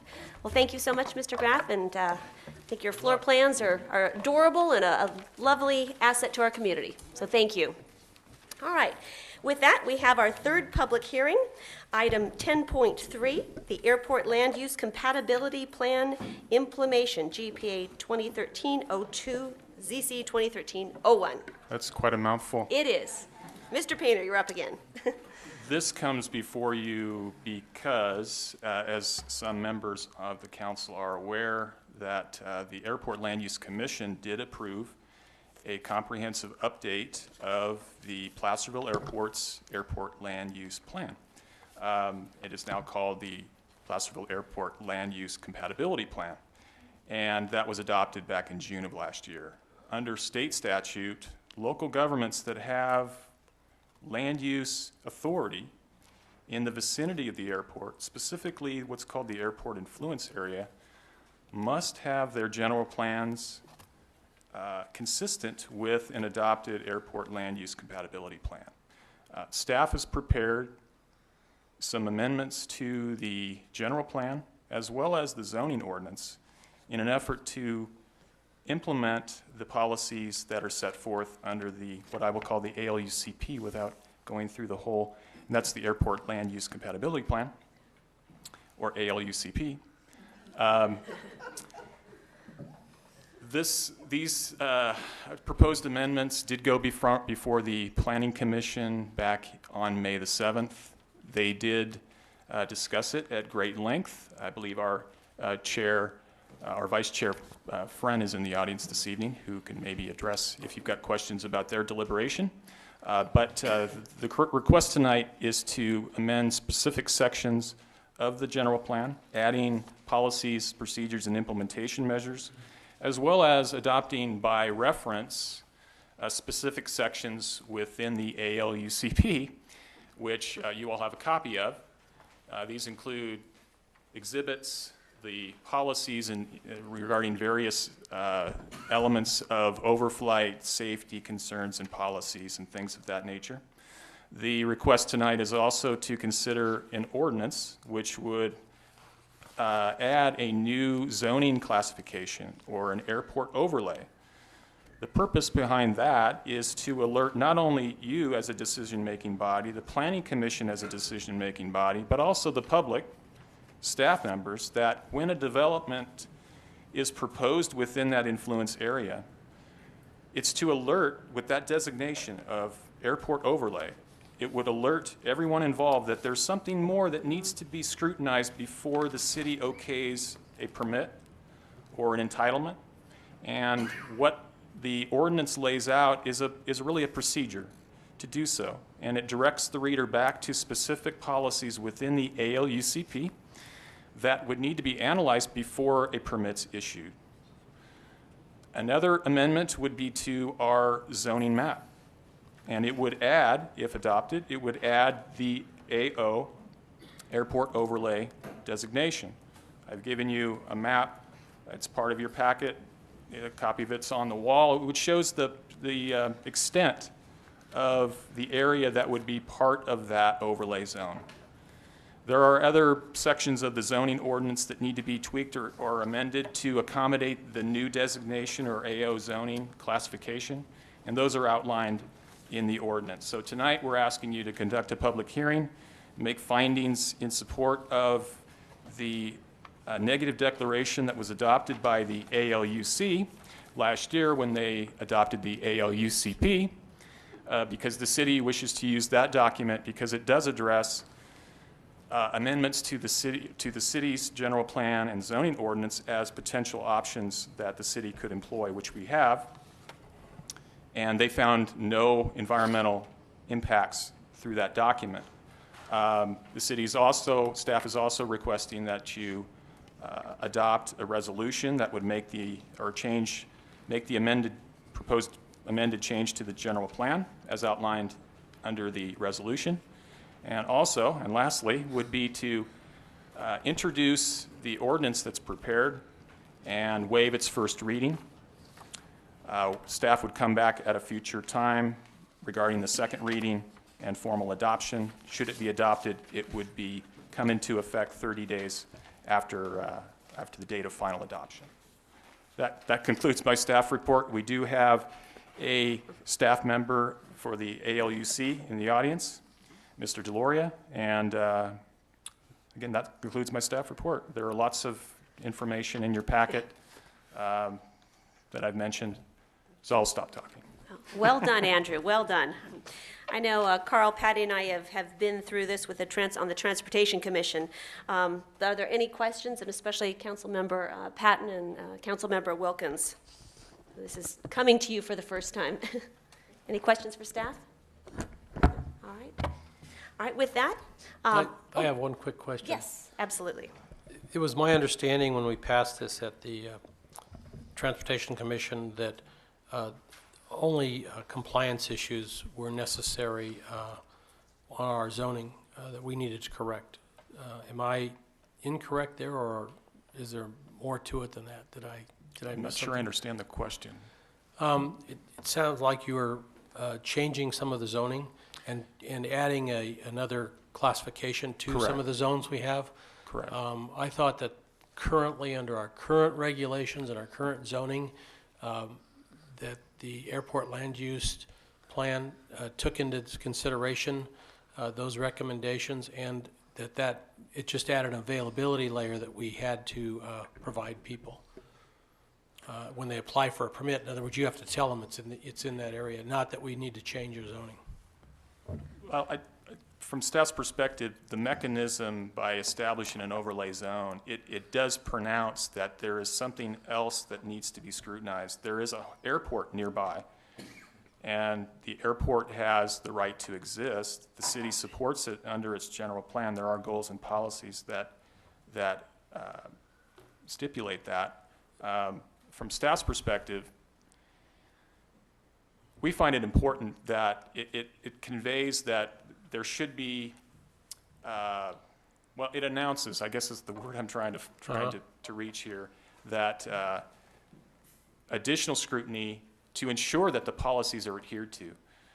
It could be a situation where if the overlay zone was not established, there could be development that would occur and be adopted and approved, but perhaps didn't concern itself with the policies related to concentrations of development in the vicinity of an airport takeoff or landing portion of the airport, where that's the greatest potential for accidents to occur. Correct. Staff wants to make sure that, and I think to be consistent with state law as well as the airport land use compatibility plan, that those mechanisms are provided to enhance that and make sure that we are consistent whenever we develop within the city limits. I guess I'll expand kind of a that. long-winded answer. Yeah, I'm going to expand that slightly because my understanding when we first did the draft of this, which was about a year ago, it seemed to me that we were actually reducing the restrictions because we've been able to do better noise contours today, and therefore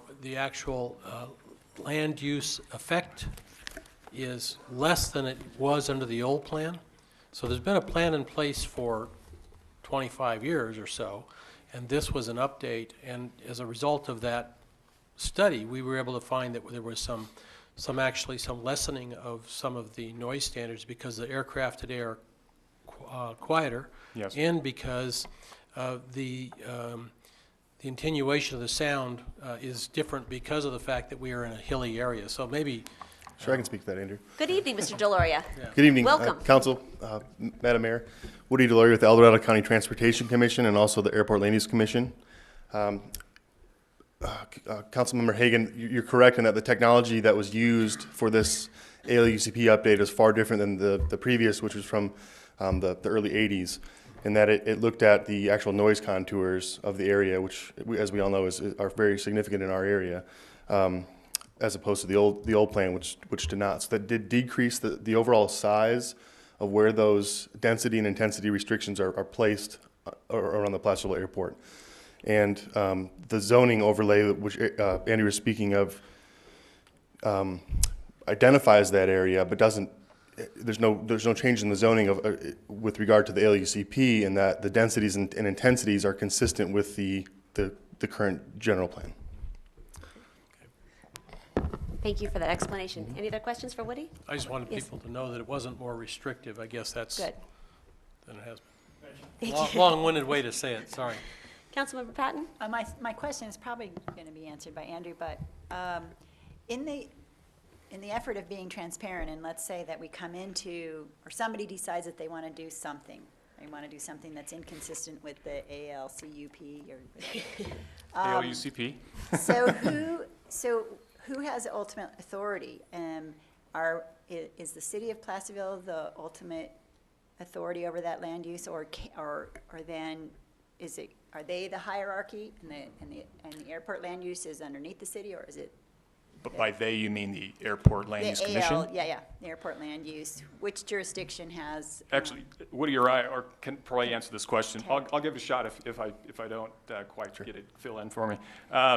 Once the city adopts the changes to the general plan as proposed tonight and found consistent by the ALUC staff as well as the ALUCP or ALUC, then the city would have ultimate review authority regarding land use decisions. Right now, because we have not amended our general plan to be consistent with the airport land use plan, right. The ALUC still serves as the review body for actions. So you're saying let me just add to that. Yeah. The ALUC retains no land use authority. We are a review body that would review the proposals and then make a recommendation to the city council. The city retains its land use authority. What Andrew is referring to is, until the city's general plan is to be found consistent with the airport land use compatibility plan, all of those development applications that are within that airport influence area need to be reviewed by the Airport Land Use Commission. Until once that consistency is determined, the city then does not need to forward all of those applications to us, only major land use actions. So right now, the Airport Land Use Authority makes a recommendation, yay or nay, as to whether it's compatible with their overlay, and then it comes back to the city for its approval? Am I right? There is an override process that the city could employ should they not find the Airport Land Use Commission's finding to be appropriate. So right now, the city could overrule the airport land use, and once this happens, then you're saying the average development plan doesn't even go to the Airport Land Use Commission now. It stays with the city unless it's some form of major land use action, and there are 9 of those outlined in the Airport Land Use Compatibility Plan. Major changes to the general plan. So zoning it's actually variances. making it less cumbersome at this point. Exactly. That's what I'm. Thank you. Great. Thanks for the clarification. Appreciate that. Thank you, Woody.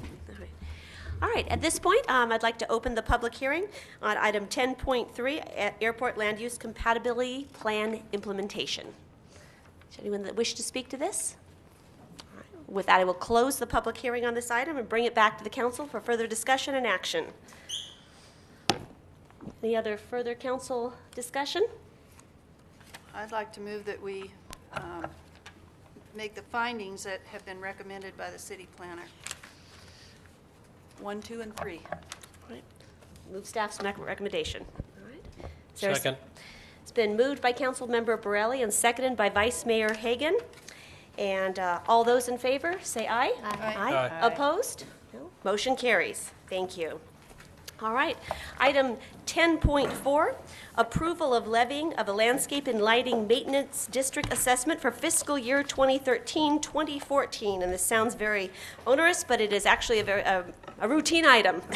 So, Mr. Warren, good evening. Thank you, Madam Mayor, members of the council. It is a routine item, and it's actually a part two of a two-part series. Part one occurred at your meeting held on May 28th when the council adopted a resolution declaring its intention to provide the annual levy and collection of assessments for the city's landscaping, lighting, and maintenance districts as required by the Streets and Highways Code. Part two requires the council to hold a public hearing, which is scheduled for tonight, and adopt a resolution approving the two engineers' reports in your agenda packet. The city currently has two LMDs, the Orchard Hill and Cottonwood Park. The engineers' reports for both districts present status quo budgets and levy amounts. It's important to note that the level of assessment for Orchard Hill has not changed since the district's inception in 1996. The anticipated cost of operating and maintaining the district in fiscal year 2013-2014 exceeds the current level of assessment by $10,438. Staff plans on addressing the annual shortfall through an outreach campaign and required Proposition 218 noticing to property owners within the district in the coming months for the 2014-2015 tax year. The current level of assessment for Cottonwood is adequate in covering the cost of operating that district for this upcoming fiscal year. And with that, I would request that the council approve the 2013-2014 engineers' reports as presented. Great. Thank you very much, Mr. Warren. Thank you. Is there any council questions for staff? Great. All right. And before I open the public hearing, I would just like to welcome Supervisor Michalacco into our house. It's a pleasure to have you here. I just wanted to acknowledge your presence. Thank you. Just here as a citizen. Okay. Well, happy you're here. So with that, I'd like to open the public hearing on item 10.4. Good evening, Michael. Good evening, Michael Drobish again. Regarding both of these benefit districts, are the engineers' reports included as part of the costs associated with these districts? Are they bearing the costs, or are the taxpayers? And if not, is there a process where we can make sure that all costs incurred underneath these benefit districts are borne by them and not general taxpayers? All right, we'll get that question answered. Thank you. Mr. Warren, do you want to speak to that? Yes, thank you. Yes, the costs of both these districts, they're actually accounted for in separate funds, and the cost of producing these documents as well as the maintenance of the districts is borne by those two funds and not the general fund. Great. That's an important clarification. Thank you. Anyone else wish to speak to this item? All right. With that, we will close the public hearing and bring it back to the council for further discussion and direction. I'll make the motion that we adopt the resolutions, items 1 through 4. Second. All right, it's been moved by Vice Mayor Hagan, and let's give the second to Councilmember Wilkins on this one. And with that, because it has to do with money, let's have a roll call on this. Zito. Councilmember Borelli. Aye. Vice Mayor Hagan. Aye. Councilmember Patton. Aye. Mayor Thomas. Aye. Councilmember Wilkins. Aye. Motion carries. All right. Last public hearing is item 10.5. Where we adopt a resolution establishing the appropriate limit, GAN, for the fiscal year 2012-2013, and determining compliance with Government Code Section 7910. Once again, an onerous title for a very routine item. Yes, it's very routine. Real quickly, Section 7910 of the State Government Code requires each local government agency to establish an appropriation or GAN limit by resolution. The GAN limit calculation begins with general fund revenues for fiscal year 11-12. Of the $6,253,386 in total revenues, $4,693,670 is determined to be proceeds, and $1,559,716 is determined to be non-proceeds. Revenue proceeds are those revenue sources that are subject to the GAN limit, including most tax measures and intergovernmental revenue. Non-proceed revenues include most local fees, fines, and permits, and are not subject to the GAN limit. The council adopted the GAN limit for fiscal year 11-12, which was $17,359,387. Each year, the city is required to adjust the GAN limit by both the prior year per capita personal income increment and prior year change in population. This information was received from the state Department of Finance and incorporated into the GAN limit calculation. The fiscal year 2012-2013 GAN limit is calculated to be $18,123,720. The general fund proceed revenues subject to the GAN limit is $4,693,670, leaving $13,430,050 of unused appropriation limit. As you can see, Placerville is well within its GAN limit. With that, staff requests the council adopt the resolution establishing the GAN limit and determining compliance with Government Code 7910. Thank you, Mr. Warren. Thank you. Any council questions for staff? No, seeing none, I will open the public hearing on item 10.5. Anyone wish to speak to this?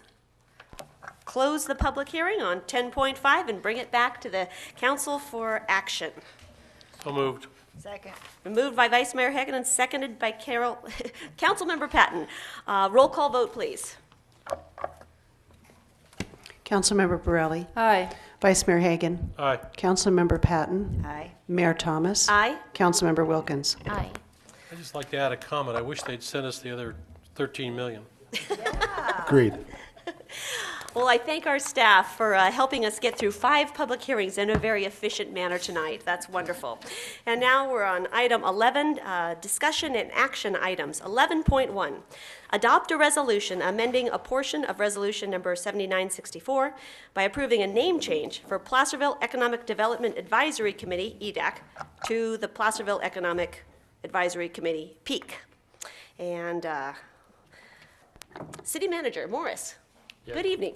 Good evening. Thank you, Mayor and Council. Just quickly on this, there was some confusion with the name, the acronym of our Economic Development Advisory Committee in EDAC, and for a long time, the the El Dorado Arts Council has used that acronym. The county also had that, and I believe they changed their name to change it so that to CDAC, I think it is. And so we looked at doing something. We took this to the committee. They recommended this Placerville Economic Advisory Committee, which it would be the same duties, everything else is the same, just changes the name and a different acronym. So this resolution would take that action. Perfect. Thank you. Any questions, No, Council? I just think it makes sense. It does make sense, And absolutely. I actually like the name better. I do too. Yes. It's not economic development, I it's an know. yeah. I think it's really. Yeah. Good, I like it. Any member of the public wish to speak to this item? With that, we'll close public comment and bring it back to the council for action. Further Make a- discussion.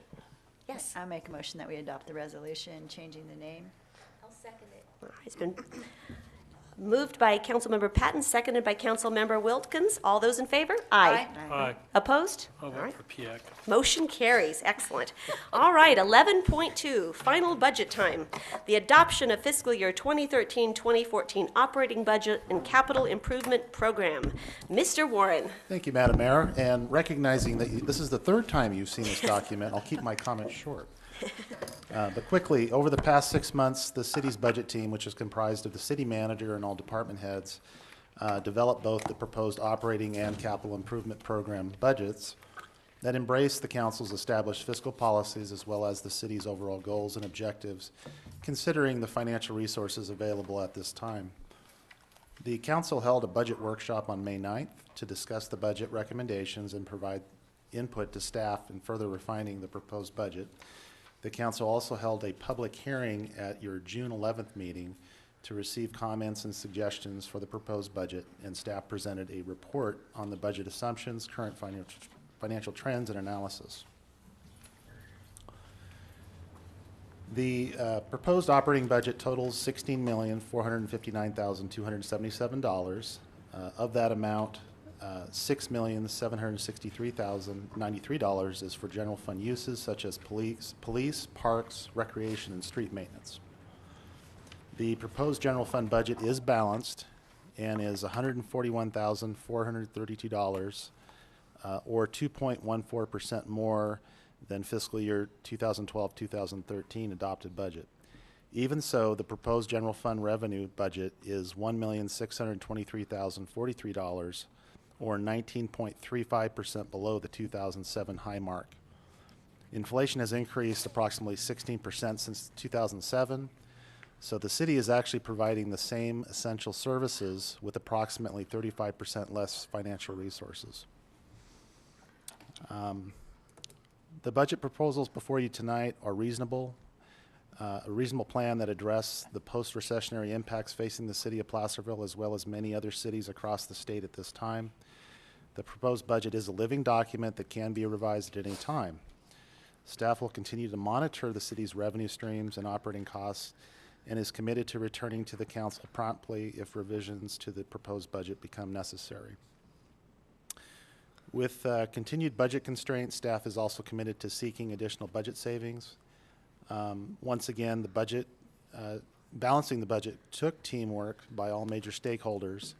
I would like to publicly thank the budget team, city employees, and the city council for working together to balancing this year's budget. I would also like to especially thank Dorothy Evans, your accountant, for her many hours of work helping prepare the document before you tonight. With that, I respectfully request that you adopt this budget. Thank you, Mr. Warren.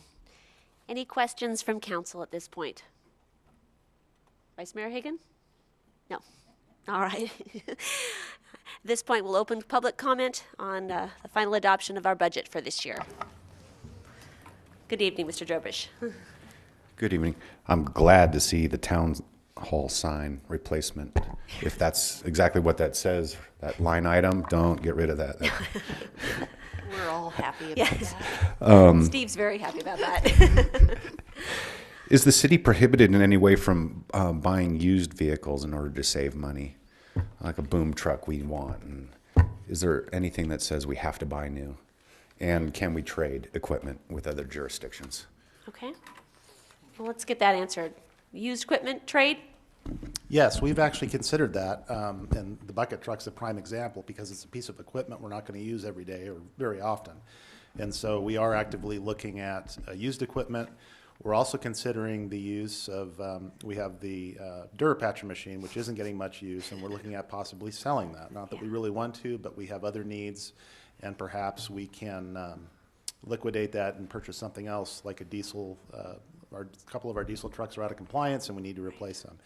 The other thing is we have traded in last year, or actually 2 years ago when Randy Paces was here and your Public Works Director, we did trade in a non-compliant truck for a compliant dump truck locally.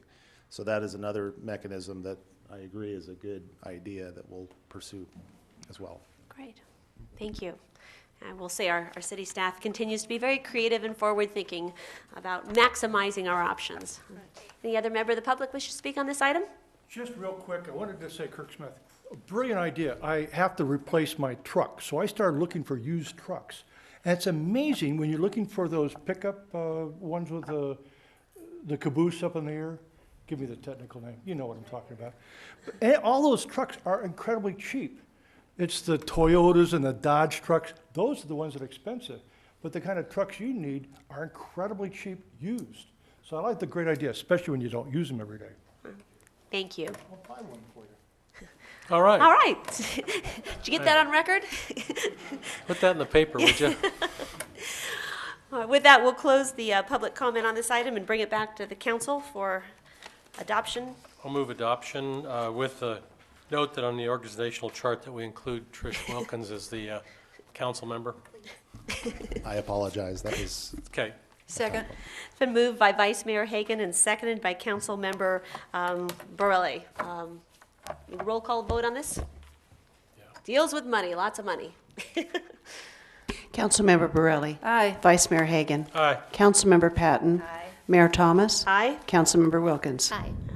Thank you, Dave, and everyone for getting us to this point. It's wonderful to have a balanced budget, and I thank our staff for their continued efforts to help us in our cost-saving measures to make this city whole financially. Really, really appreciate that.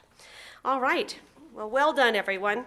And with that, we're on item 12, council reports and requests for future agenda items. And I will start this time all the way down to my right, Councilmember Patton. A pulled item, I believe, that 8.7? Oh, I'm so sorry. Oh, that's It's 13. that's next. It's next. Oh, I'm sorry. But thanks for keeping me honest. I appreciate it. Number 12. Yeah, Yeah, I yeah, agree. you're right. Thank you. No, not at all, Nate. Thank you. All right, Councilmember Patton. Thank you. I would like to just, since we're not going to meet again, wish all of my council members and the members of the public a very happy July 4th and happy birthday, America. And then I had the privilege to go to a SACOG meeting and sit in for Vice Mayor Hagan. I had no idea he was so popular. Carl? Oh my gosh! Everyone, well, where's Carl? And he's the jokester, I guess. There, and this is a group of what? 28 jurisdictions from around the region, It's intimidating. and they're all professionally dressed, and they all want to know where Carl is. And we dealt with the whole issue of really basically what SACOG's mission is as far as reviewing this. My question with the airport was, who has ultimate say?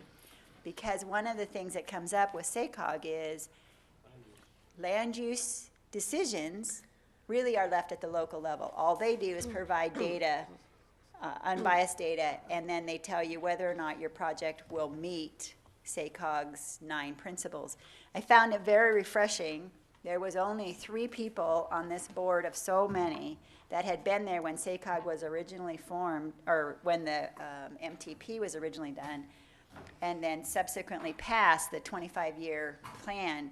Only 3 people were still there. The rest were all new, and yet the board unanimously voted to support the same 9 principles as before. All the members of the public that spoke, and there was quite a few, spoke in favor of the ordinance, or in favor of supporting the original goal of SACOG.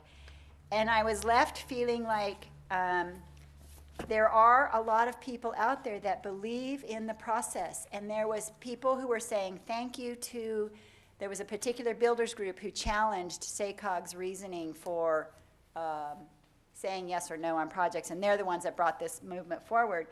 But there was several people that said the process is such that you can come, that you own this, you own our government. So you come, if you have a gripe or you have a concern, you're welcome here to speak your mind and let us talk about it in an open forum. And I found that extremely refreshing, and it gave me great belief in our system of government, in our representative style of government. And I was really flattered to be there, and I wish that I could do that more. But I just wanted to say it was tough shoes to follow, but I did really enjoy it. And so, and I wanted to thank the audience. I know that sometimes it's tedious to get up every single meeting and speak your mind, but that's what this particular style of government is for, and I appreciate you. So that's all. Thank you very much for your very thoughtful comments, and appreciate you taking time off of work to be there. I know that's a big commitment, and appreciate you representing the city of Placerville at SACOG. That's important. Councilmember Borelli. Well, I would like to say, I think all of us attended the fair preview opening night, and I want to thank the fair board again for a beautiful evening. It was a lot of fun, playing all those games and the good food and whatnot. I attended the gate opening, and they also had a nice luncheon for us that day too. And I think the fair, I talked to Jody, and she said that the count was up. That was on 2 of the days, so I don't know what the whole 4 days was. But anyway, it looked like it was a success. I went over to Auburn for SEDCOR for interviews for the new CEO. I'm going back again tomorrow, and I'm going back again next week. Wow. Anyway, we had some wonderful people that we interviewed, and I think it's gonna be hard to replace Brant, but I think we'll find it. Under upcoming things that I would like to see, I'm going to bring up the parking issue that I talked about tonight to see if maybe we can't review that to see the parking in the yards, to see what our, I would like to see that addressed. And I would also like to know how we're doing with Comcast and all that mess up on Sacramento Hill. Would you like an answer? Yes.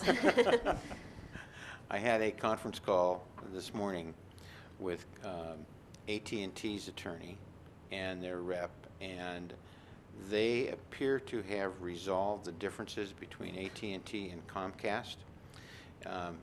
The city had provided them with a document, a landscaping agreement that had been modified several times.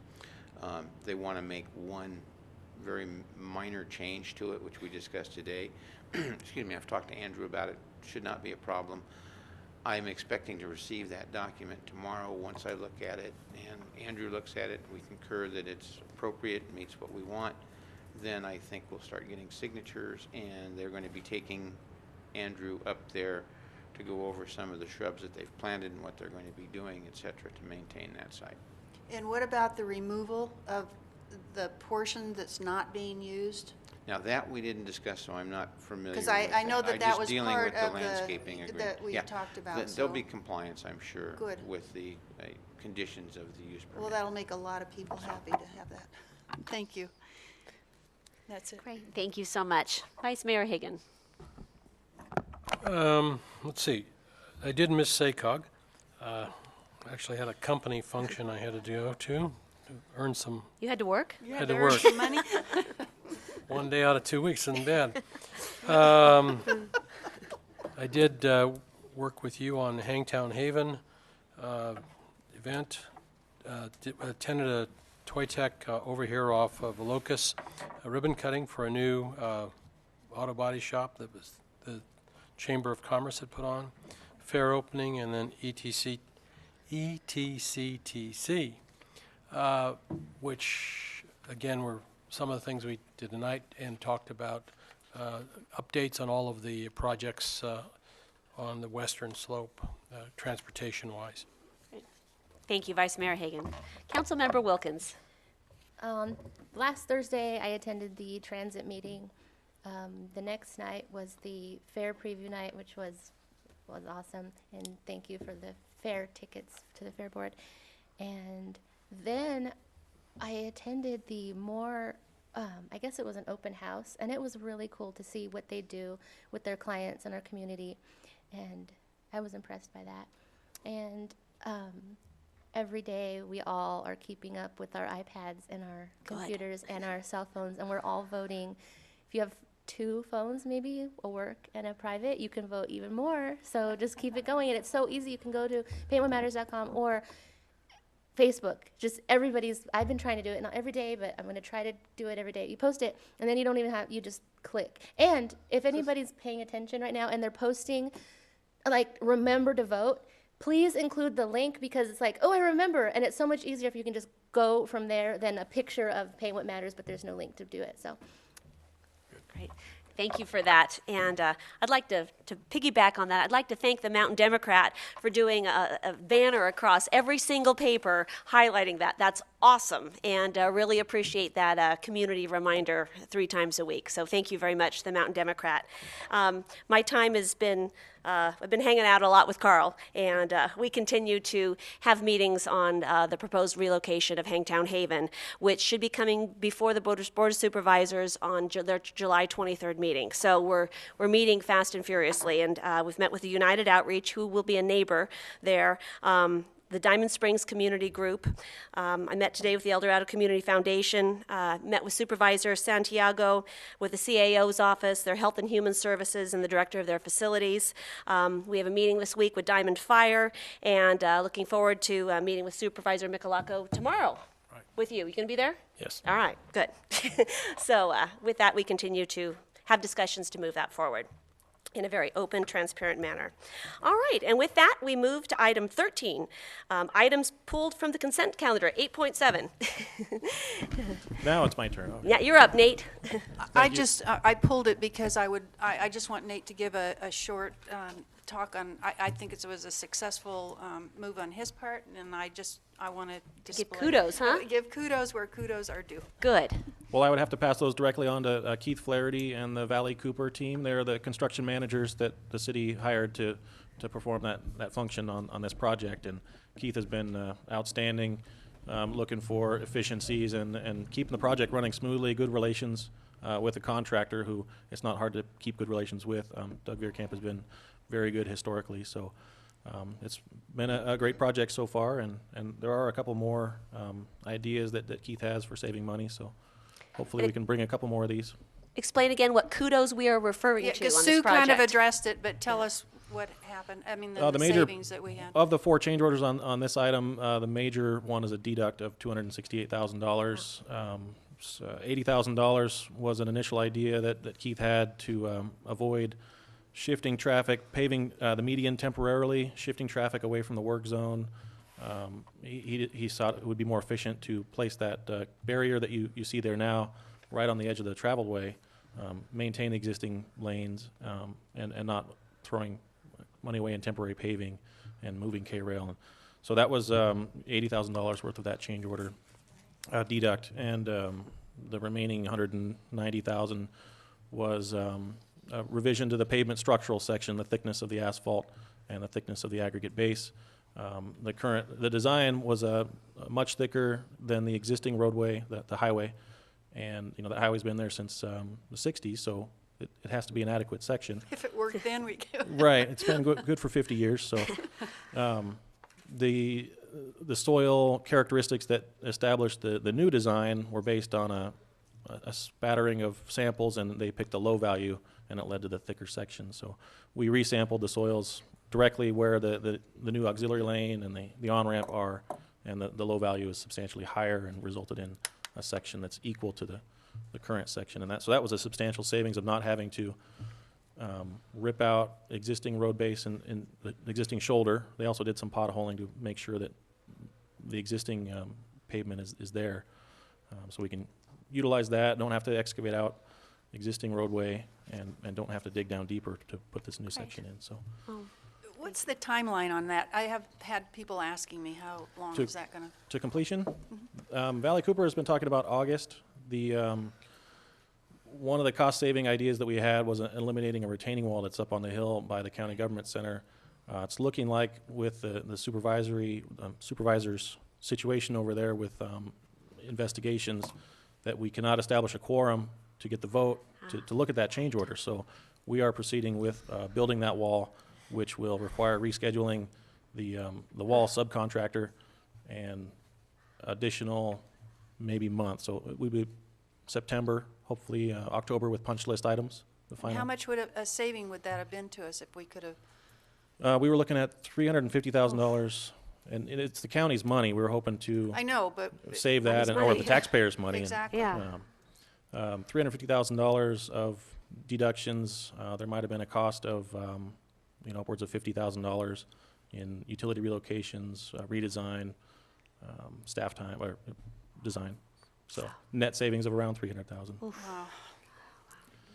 They had their meeting today, and only 2 of the supervisors were on the dais after the recusals and the That's conflict. what I understand. Yeah. So no quorum.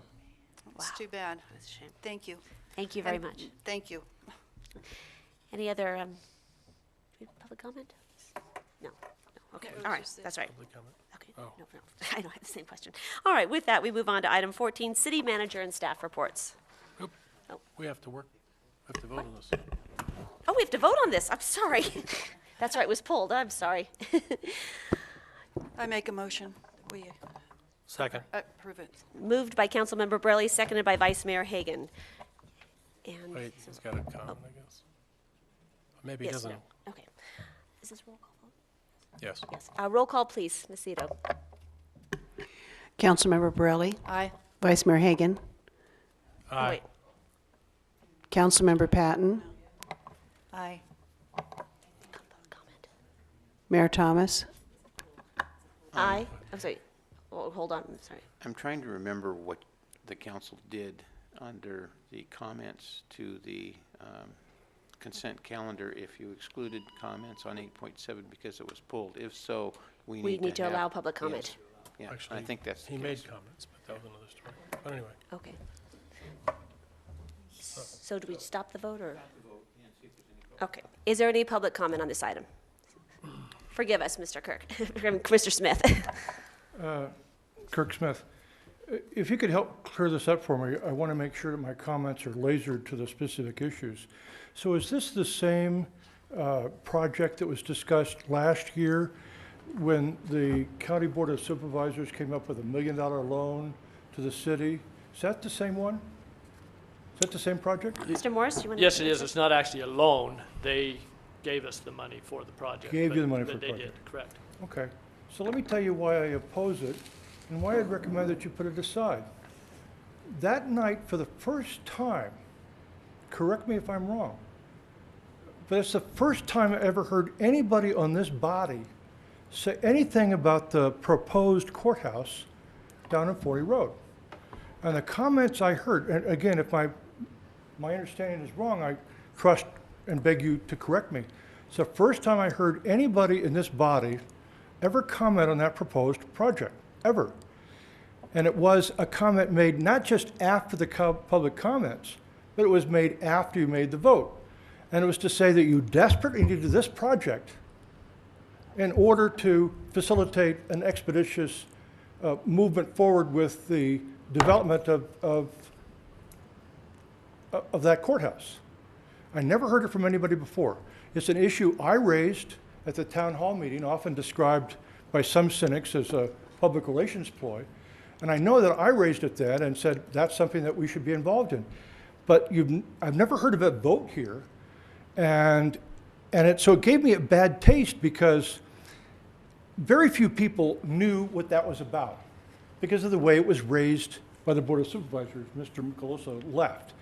But he can tell us, as others can, that we wouldn't have known about it if it hadn't been for the county auditor who talked about this casual measure and said that a lot of loan agreements weren't spelled out. We wouldn't even known about it, let alone what it was for. I mean, a lot of us could figure out something as to why Supervisor Jack Sweeney was here and his successor was here, but none of you ever talked about it. You've never had a hearing on moving the closing courthouse. And please correct me, but when I saw you in February, you approached me, that wonderful, positive, can-do spirit of yours, you asked me, Kirk, what are you up to these days? And I rattled off a list of projects, and one of them was a book on the courthouse. And I mentioned that the previous month, January, there was a star-studded celebration in New York for the 100th anniversary of Grand Central Station. Here, not a word was said the previous month. So the staff said there was no effort to organize that until afterwards for May 6th or May, which is 6 months after the event. But I don't know why we would ever want to move the courthouse without having a hearing. Have any of you ever asked anybody on Main Street when you go into the grill or anyone else, have you asked them what closing this courthouse as a courthouse would do to their businesses? They'll tell you. Ask John at the hamburger place or ask him across the street. It's devastating. I relied on you, and thank you very much, and thank former Mayor Acuna for bringing to my attention the big project the county has for a giant box store that would be 4 times larger than the one they have now and a few other projects. You brought that to my attention. Because look what happened to downtown Main Street when they put in Walmart. You saw 2 cooking stores. One went out of business within a year. The other one closed down the size of it a couple of years later and finally went out of business. Albert will tell you at the Placerville hardware store that their business has changed now to where it's largely dependent upon tourists. If you close the courthouse as a courthouse, it would be so criminal. And remember, this is supposed to be, as the public told you, something they're very proud of, the history of this city. So shouldn't you be thinking about what you're going to do to the courthouse if you were to close it, and think about that now before you start taking these steps? I'm just being candid with you, that it looked to me less than candid the way it was handled, to find out after you vote what the purpose was. A lot of us got suspicious because we see these things happen all the time. We see the Logan building that gets dumped after a year and the public gets screwed up $1 million. We see and it goes on and on and on. And this looks like another one because you know who owns most of the property surrounding that. You know about the Briggs family because I heard it from a number of you up there. So wait until the public figures that out. They're not going to be very happy, particularly when it would all be a ghost town. Isn't it asking too much that you first have, I know I'm going on a lot, but wouldn't it be asking too much that rather than to announce what the purpose is after the vote, that you actually have a hearing, which you hear from people and do some studies on what to do about that courthouse before you do it in this backdoor fashion? If I've got my facts wrong, please correct me. You do. We need you. to clear up some gross misstatements here, so. I welcome them. Okay, with What that. did I get wrong? Okay, we'll close public comment at this point, and we will clarify this important issue because it has some big clarifications to convey. So, City Manager Morris, would you like to do that? Let me try to do something. Number one, I'd like to point out is that this project was not done to serve the courthouse. I mean, it will serve the new courthouse, but this project was approved way before the proposal came in that the courthouse was going to close and would have to be moved. So this Western Placerville Integration Project, I'd have to defer to John or Nate how far back that went, but this project has been in the works for a long time. I can tell you that Councilmember Hagan and I were back in Washington, D.C. lobbying for money for this project, and I want to say it's probably 2006, somewhere in that era.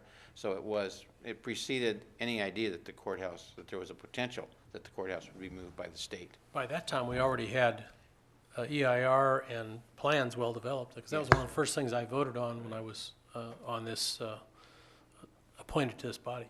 Right. So, and it's probably been going on for somewhere around 15 to 18 years as far as the studies go on it's called the Western Placerville Drive. It's not the Ray Lawyer interchange, but it's all combined. It's a combined project that involves replacement of the Placerville Drive Bridge, all of that stuff that was built in the early 60s, and then the bridge to nowhere, if you will, the Ray Lawyer Drive on and off ramps. So it involves all of that. It also involves a roundabout, by the way, at Fair Lane. That's probably one of the messiest interchanges we currently have, with somewhere in the neighborhood of 27 to 30 lights, traffic signals there. But this project has been going on for quite a long time. I guess you are late to the party, I guess, as far as the project itself, when we were talking about gathering the funding together, because we've been gathering funds for this together for a long time, and this is phase 1A, I think, yes. And there's a phase 1B.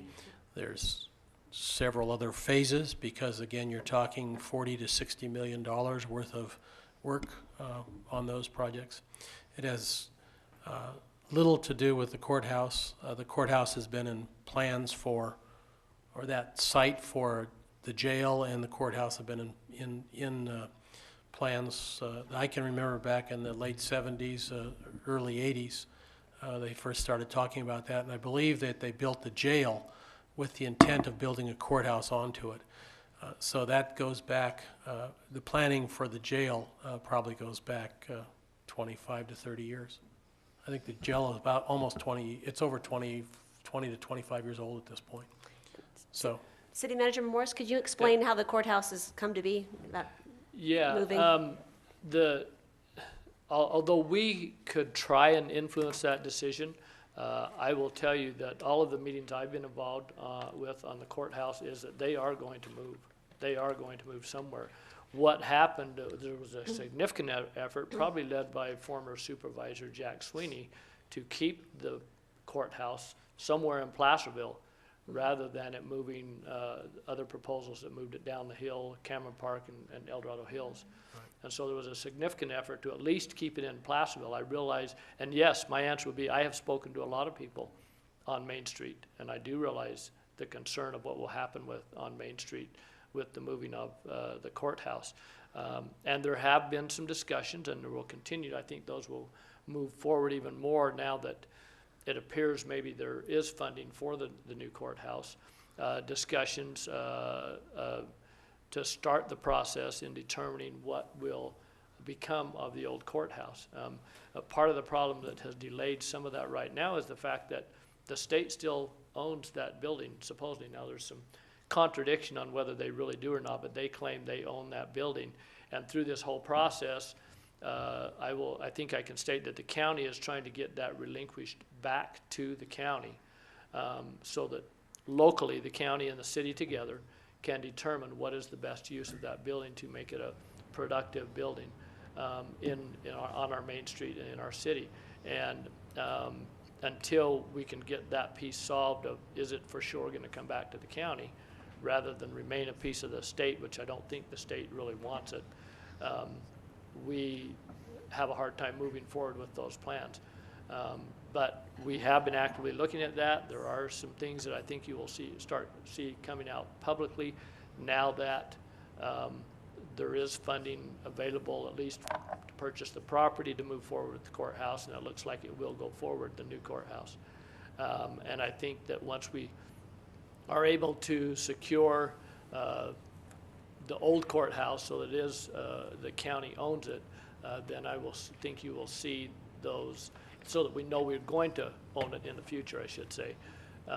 You'll see those discussions start happening to determine what is the best use of that building. In a very public process. Yes. Very, very public process. Can I just do you add- want, oh, Can I just add one thing to Yes. what Cleve said? Because I don't know, Kurt, if you're aware of this or not, but the state of California controls all of the courts now in California. The county or the city has no control over the courts, and it's the state's decision to move the courts, whether it's to the facility over by Forney Road or whether it's somewhere else. They're moving. They made the decision to move out of downtown. We can only try and influence them with respect to that, but we don't have control over it. And it took a great deal of lobbying on our part, especially we've- yeah. Jack's behalf to keep it in Placerville, and that was our goal. we fought very hard to keep it in the city limits. That's right. So, Councilmember Patton. And I wanted to just go on record as saying, back when the state took over from the county, there was concern downtown about that.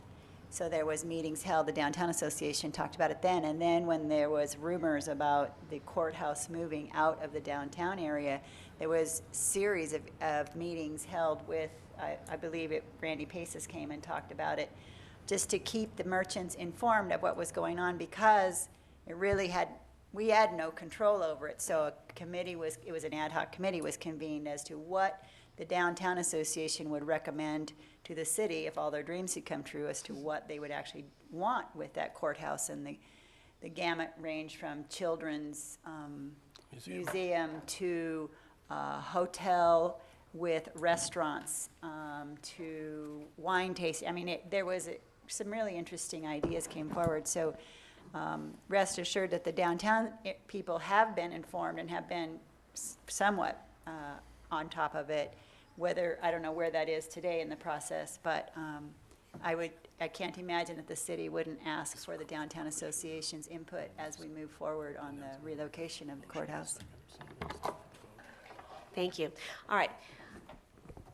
With that, we've closed the public comment on this item. We've closed the public comment on this item, and we've had a motion and a second, so we need to call for the question on this, finish the business at hand. Councilmember Borelli. Aye. Vice Mayor Hagan. Aye. Councilmember Patton. Aye. Mayor Thomas. Aye. Councilmember Wilkins. Aye. All right, thank you. We will, those discussions will certainly be continued long into the future as we work on this project. All right. With that, items tentatively scheduled for the next scheduled council meeting will be on July 9th, include the financial auditor agreement, entitlement extensions, Cabelac Road approval of project and advertise for bids, second reading of the park ordinance, and the Placerville Drive Bridge Program Supplement. And we have tonight's consent calendar canceled, our July 23rd meeting, so this will be the only council meeting in July. July. And with that, wish everyone, along with Councilmember Patton, a very, very happy 4th of July, and may you enjoy America's birthday with your family and friends in our wonderful community. And with that, we are adjourned. Good night, Placerville.